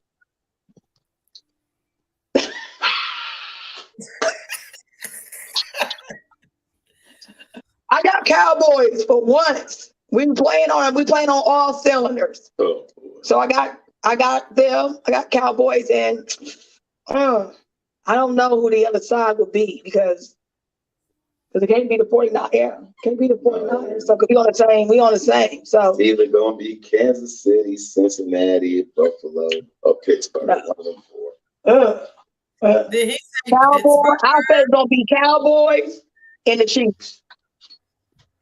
Boy. What? I'm telling you, just like an horseshoe, it's we against the Oh, world. this is a good I know it's not gonna be the Bengals because they don't have what it takes. Oh yeah. They'll never go back. That's the ruling. They'll never you will never go back twice. Okay. So we gonna see. Finish your cold cocoa. All right, let's play a little bit of trivia. Does anybody know when the last time the Cowboys won the Super Bowl? What year? 1988. Yeah, It was the early 90s. 1993, Yeah. Detroit. like 90. Detroit. Michael 88. Irvin. Troy Oh, what? 8. It was 1996. Deion 96. Sanders when they played, 1996. Yeah, it was Deion. Yeah, you're right. Where I was mean, everybody Tennessee else was, in 1996? Because you know what, Deion Sanders just said something about it. Lois. Yes. Hey, Lois. Do you remember Yes. where you were in 1996? Yeah, we was 26 years old. What part of 1996? The earlier part? 1996, Lois. Where was you at? Middle school. Jesus. Middle school. What the hell? Yeah. Yeah, the Super Bowl is played. The Super Bowl is played Middle at the school. beginning of the year. Yes, I was in 8th grade. Yeah, 96 we were In 26 years 1996, old. 2000. So yes, the last time they were in the Super Bowl, I was in 8th grade. middle school. Yep, middle school. In 1996, Alexander- my oldest daughter was 1. Alexander, the club Alexander was still open. In 1996, I was driving a Honda Civic, and my oldest daughter was 1. After that, I can't remember it because of herbal issues. Cyberdog, 1996, where was you at? 1996, I was 10 years old. You was 10 years old in 1996? Yeah, I was That's 10 a years damn old. lie. Man, daggone lie. Arkels and Right, Cyber Dog that was means doing you up. was younger than me in 1996. No, And I'm the you know, youngest one on the panel. actually in 96, I knew Troy. I knew you back then, didn't I, Troy? I knew you back then. Because you hung out with Arkels back Yeah. then. I knew you back then. Yeah, we went to the Cavs game. Me, you, in 1996. Me, you, Bob, and your brother went to the Cavs game. Yes. You remember? That's the good old days. In 96, man, I was here in Columbus, of course. I was still working. I was a grown-ass man. 96 was a good year, though. 96 was a good year. My Cleveland Browns actually was decent. Go ahead, bro. Who was your quarterback in 1996? Second repeat. Bernie Kosar. Cyberdog. That would have been Belichick. Who was the Cleveland Browns quarterback in 1996? I want to say that's when Vinny Testaverde came after he put after Bernie Kosar got drunk for the last time and they had to let old Bernie go. That was when Cameron was out. That was when Deion said was trying to rap. 1996 was like when Humps and the Bumps was out. Bob, where was you at in 1996? He was 1996. Lord, I was riding around that Black Bonneville. He was working at the Tanqueray Club. Driving back and forth between two jobs. No, I wasn't born. Yeah, he was running around. You all right. Vinny Testaverde was your quarterback. Boy, ain't that crazy? And I didn't have to. I was just. You said Vinny Testaverde? Yeah, it was Testaverde. We had a good team, man. Belichick. Vinny Testaverde was your quarterback. Can you? Hey, Cyberdog, can you name your wide receivers? I probably could. Back then, I want to say it was. Go ahead. We had one right named Michael Jackson was one of them. Michael Jackson, you right. Yeah. Well, who's the other one? The other one was it wasn't Brennan. It wasn't Brennan. God damn, who's the other one? I'll give you a hint who your wide receiver was. Who was it? I'm gonna give you one hint who your wide receiver was in 1996 besides Michael Jackson. It might have been who was. Go ahead. All I'm gonna say is, listen. Who's the hint? Here's the hint who your wide receiver was. Fire. Oh, I know who he's talking about. He said, Fire. you talking about your wide receiver. Oh, yeah, you talking about my man. Yeah. He came in, Andre Rison. Bad Moon Rising. Yep. You right. Yep. And Andre Rison, we paid, we really needed, we was in the same situation that we just talked about earlier, where we needed a shot in the arm. We felt we needed somebody that could lift us up. We needed a deep threat. And he just never panned out, man. Andre Rison, we had high hopes for him. But just like other Cleveland sports Bonus question for you. I got a bonus question for you, Cyberdog. Okay. Who was y'all running back? Ooh. Y'all had two of them too. Ernest Biner. Nah, that was in the 80s. Oh shit. Nah, he was there. But in 96. That's when Elway came down and ran the whole field. Yeah. Mack and Biner was gone by then. 96. Leroy Horde. Was Leroy Horde there? I said Leroy Horde. Who was y'all? You're correct. Who was y'all coach? Bill Belichick. 6 rings, Bill Belichick. Or is it 7 rings? 7. Think what you could have had. How many rings Bill Belichick got? Is it 7? He got 5. Oh, you talking about when? Oh, he got more. You're right. He might have 8 because you count them years he was with the Giants. He got 2 with Bill Parcells on the staff. With Bill he got Parcells. 8 rings. Yeah, I'm trying to think where he got that third one from. How many did the Giants win back in the day? I know they beat the Buffalo Bills. Oh. They beat the San Francisco 49ers, I thought, one time. Giants ain't win 3. Oh, he won that one. he was on the staff with. Nah, the Patriots didn't win when Bill Parcells was there. I'm trying to think where he got that third. That's the question. Where did he get that third one from? Who was he with?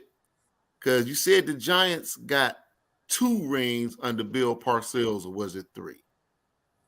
I want to say it was 2. It was 2 rings under the Giants, and then he had the 6. He had the 6 with New England Patriots. That's where the 8 comes from. So the Patriots had 6 rings with him and Tom Brady. Yes. He's got 6 rings with the Patriots. He might be the GOAT, man. He might be the GOAT. So Bob, I got a question for you. Who was your quarterback for the Bengals in 1996? Oh, he know that. That gotta be damn, I'm looking right at him. He got the poster on the wall. Hold on, let me think. 96. How'd it be on Boomer Science, wasn't it? Yeah, that's. Or was that Carson Palmer? No. No, Boomer Science. Yeah, it was Boomer. Nope. Was it Boomer? Achilles Smith? 1996 Cincinnati roster. Who is your quarterback in Cincinnati in 1996? Jeff Blake. No. It was Achilles Smith. Jeff Blake. Jeff Blake. Jeff Blake. Connor Carter was down there. Bob, who was your running back? Who was your running back that year? Broke down to John Carter, I believe. Or who? Kajana Carter. He been hurt after that. Man, you talking about Kajana? He was done after that.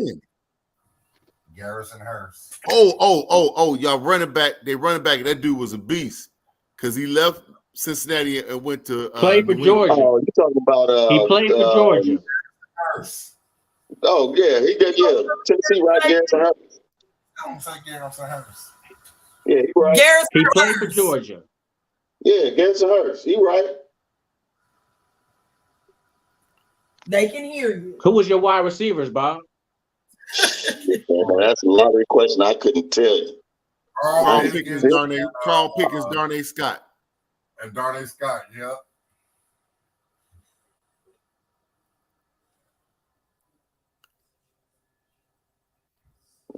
Who was the kicker? Doug Pelfrey.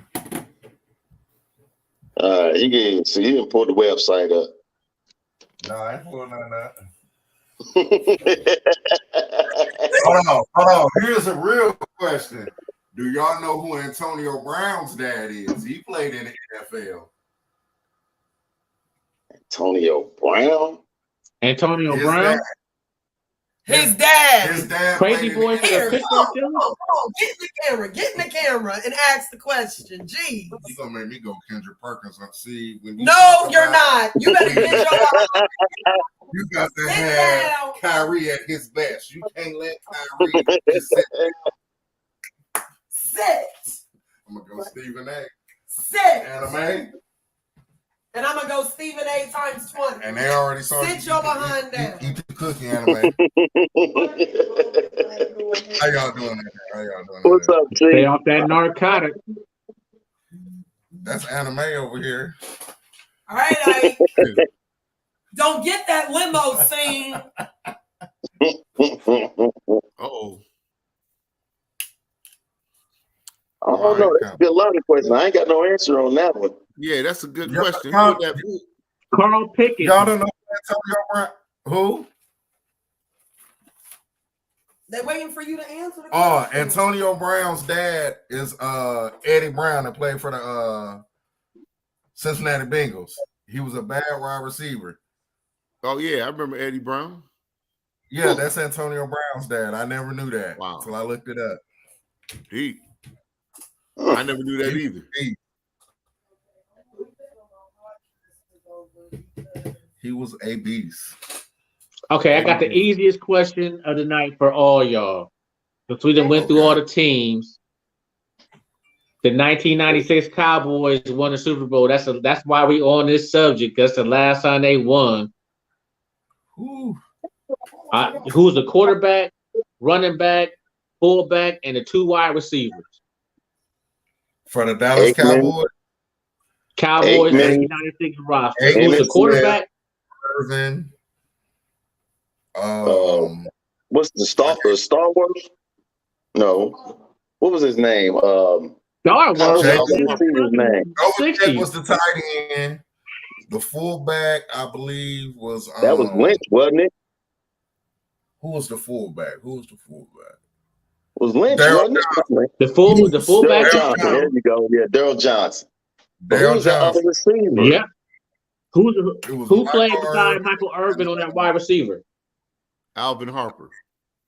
Ye- No, it wasn't Harper. Harper had left already. Wide receiver?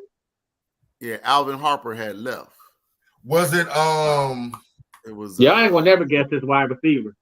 Yeah, Hold on. you got me. I Nash? don't know who. Nash? Is that his last name? Nash? Nope. No, not Nash. Fleming. Corey Fleming. Mm. He from my No. hometown, so I got it. It wasn't Corey Fleming. Who was it, No. dog? Who was it, Troy? I can't think of the other receiver.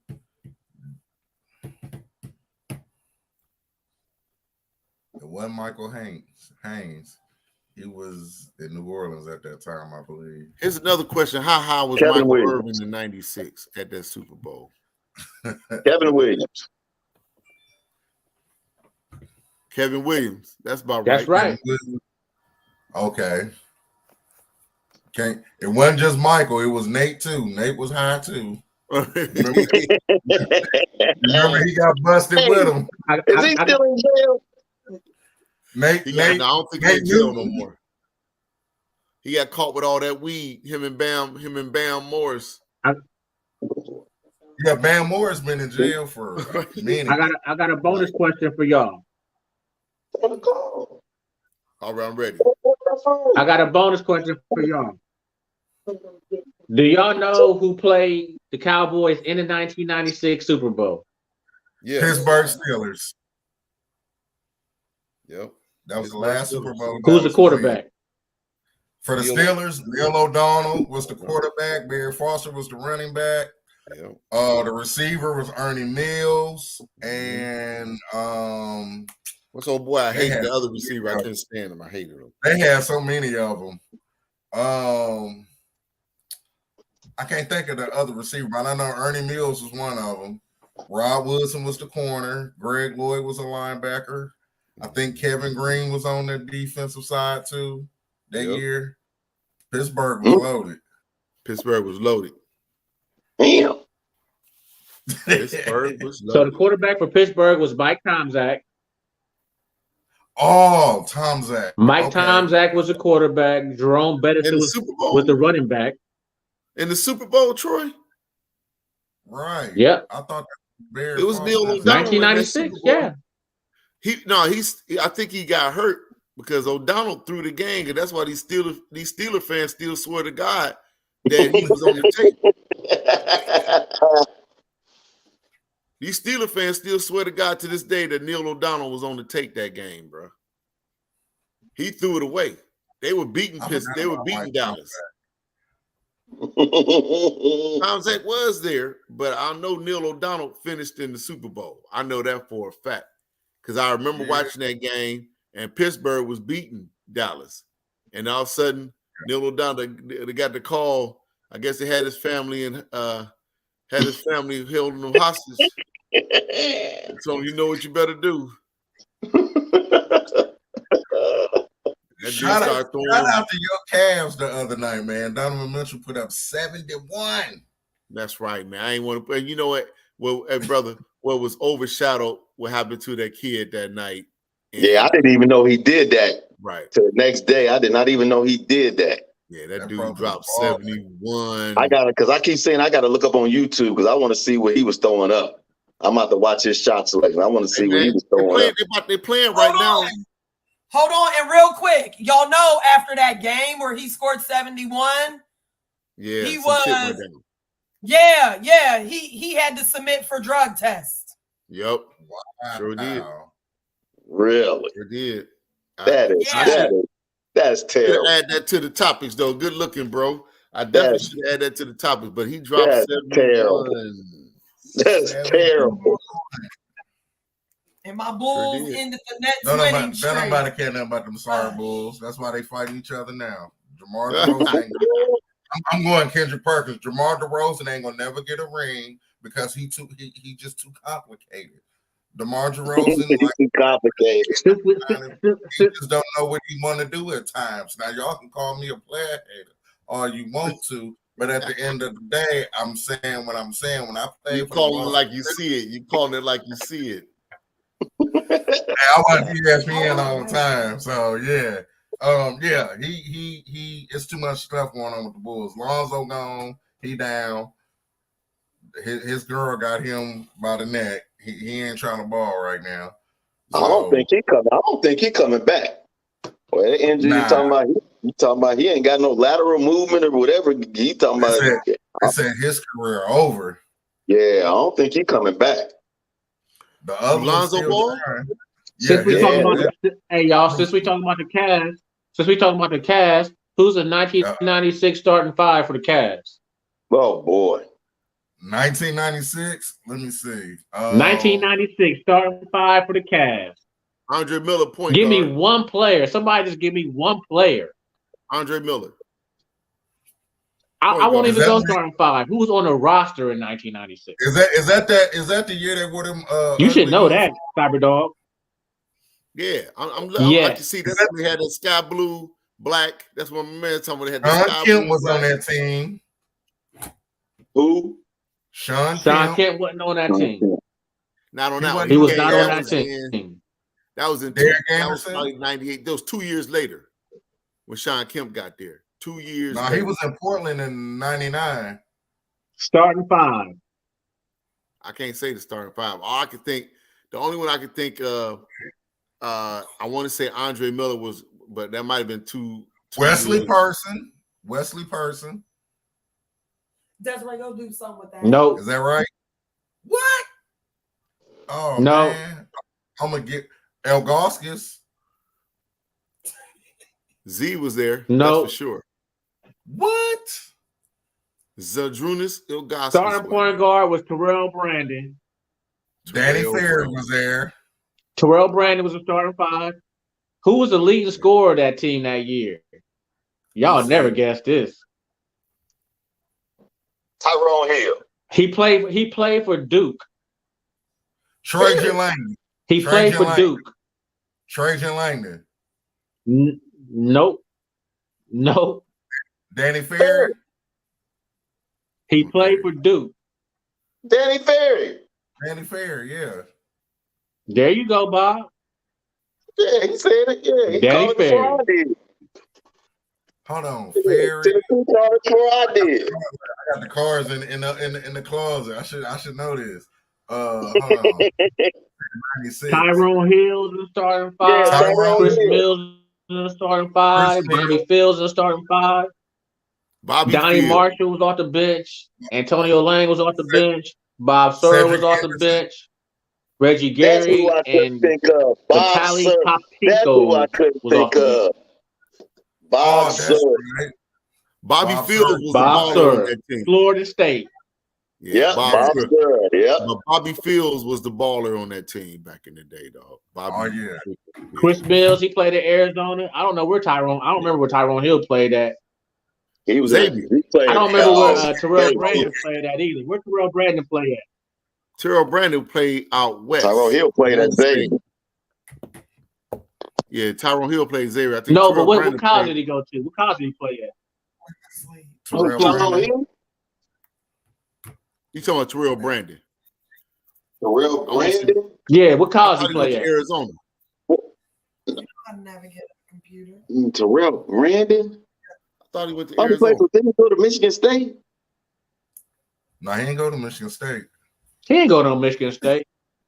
Terrell Y'all ain't Brandon. gonna guess it. Arizona State. He was a baller too. Yeah, he was. Yeah, he was. Terrell Brandon. Hold on, which Terrell Brandon? Because the one where he wore number 1, he was cold. Number 11, he was just a shooter. That's back when they had John Battle and Mark Price. Mark Price was the starter, and Brandon and Battle That's used Illinois. to rotate. He went to Battle Illinois. play for Illinois. Where Terrell Brandon play at? Dang. I ain't got nothing on that. I know he was born like in Portland or something like that, but I don't know where he played college ball. I know Oregon State out west. He was born out west somewhere, but I think Oregon. he was born in, Oregon. Yeah, I knew he was born in Portland or something like that. Yeah. He was a baller, dog. You right. Loved Trill. He was. Yeah. Harold Meyer. But back in them days, man, the NBA was just if you could have a good team, but if it wasn't great, you weren't gonna compete with them dudes in the East. The East just was raw. The East was raw. At that time, Jordan had retired back in '96, if I'm not mistaken. No, he came back. He came back. That's correct. He came back. He retired in '93. He was the one that retired in '95. He came back in the middle of that season. In '96 is when they went on their second three-peat. Because that's when they had Robin. He came back and ran into Shaq. That's when you had Orlando balling. Shaq then was cold. You had Orlando. You had the Knicks that was still that was good. Charlotte with Grandmama. Yeah, Charlotte was rough. Yeah, the East was rough back then, buddy. Hey, Cyberdog. Yes, sir. Cyberdog. Yes, sir. I got one more starting five for you. We can call it a quiz. Okay. The 2006-2007 roster for the Cavs that went to the championship against San Antonio, who was the starting five? Of course, he had LeBron. 2006-2007 Cavs. Yeah, you had LeBron. You had you had my man Daniel. You had Daniel Marshall. He was on there. Marshall. Then he wasn't on starting five. Not Marshall. You had Dwight Gooden was a starter. Am I right? He played power forward. Dwight Drew Gooden. Drew Gooden. I said Dwight. Drew Gooden. He left his game in Kansas. You had a man that came in from Charlotte. Not Charlotte. What was his name, man? Zeke was on that team. Zydrunas, Ilgauskas was starting. He was a center, so it was Ilgauskas center. Gooden was power forward. LeBron played small forward. Your shooting guard was Larry Hughes. Larry Hughes should have been on there, if I'm not mistaken. And I believe our point guard was. You're right. I want to say Delonte West. Right? Eric Snow. Eric Snow was on it. Eric Snow was on there. I said Snow. I'm thinking about Percy Snow. That was his brother that played linebacker. Yeah, that was your five. That's it. That's his son. I'm from Canton. I live in Canton, so I know the Snows personally. But that's his son at Michigan State, the linebacker, the star player they got. Eric Snow. That's his son. I saw him play. I didn't know which who father that was. Yeah, them Snows, all man. All over the place. Yeah, Percy was a monster. Percy said Percy was all over the place. So Cyberdog, game one starting five was Eric Snow, LeBron, Zydrunas, Larry Hughes, Drew Gooden, and Shannon Brown. Oh yeah, I forgot all about. You would have got me about Shannon Brown. And we had this one dude. He was a high flyer, man. He came in with LeBron. Him and they didn't get along. I don't know. Dude got Ricky Davis, yes sir. That boy was a bad boy, man. And it just goes to show you, even Ricky back Davis then, wasn't on the squad.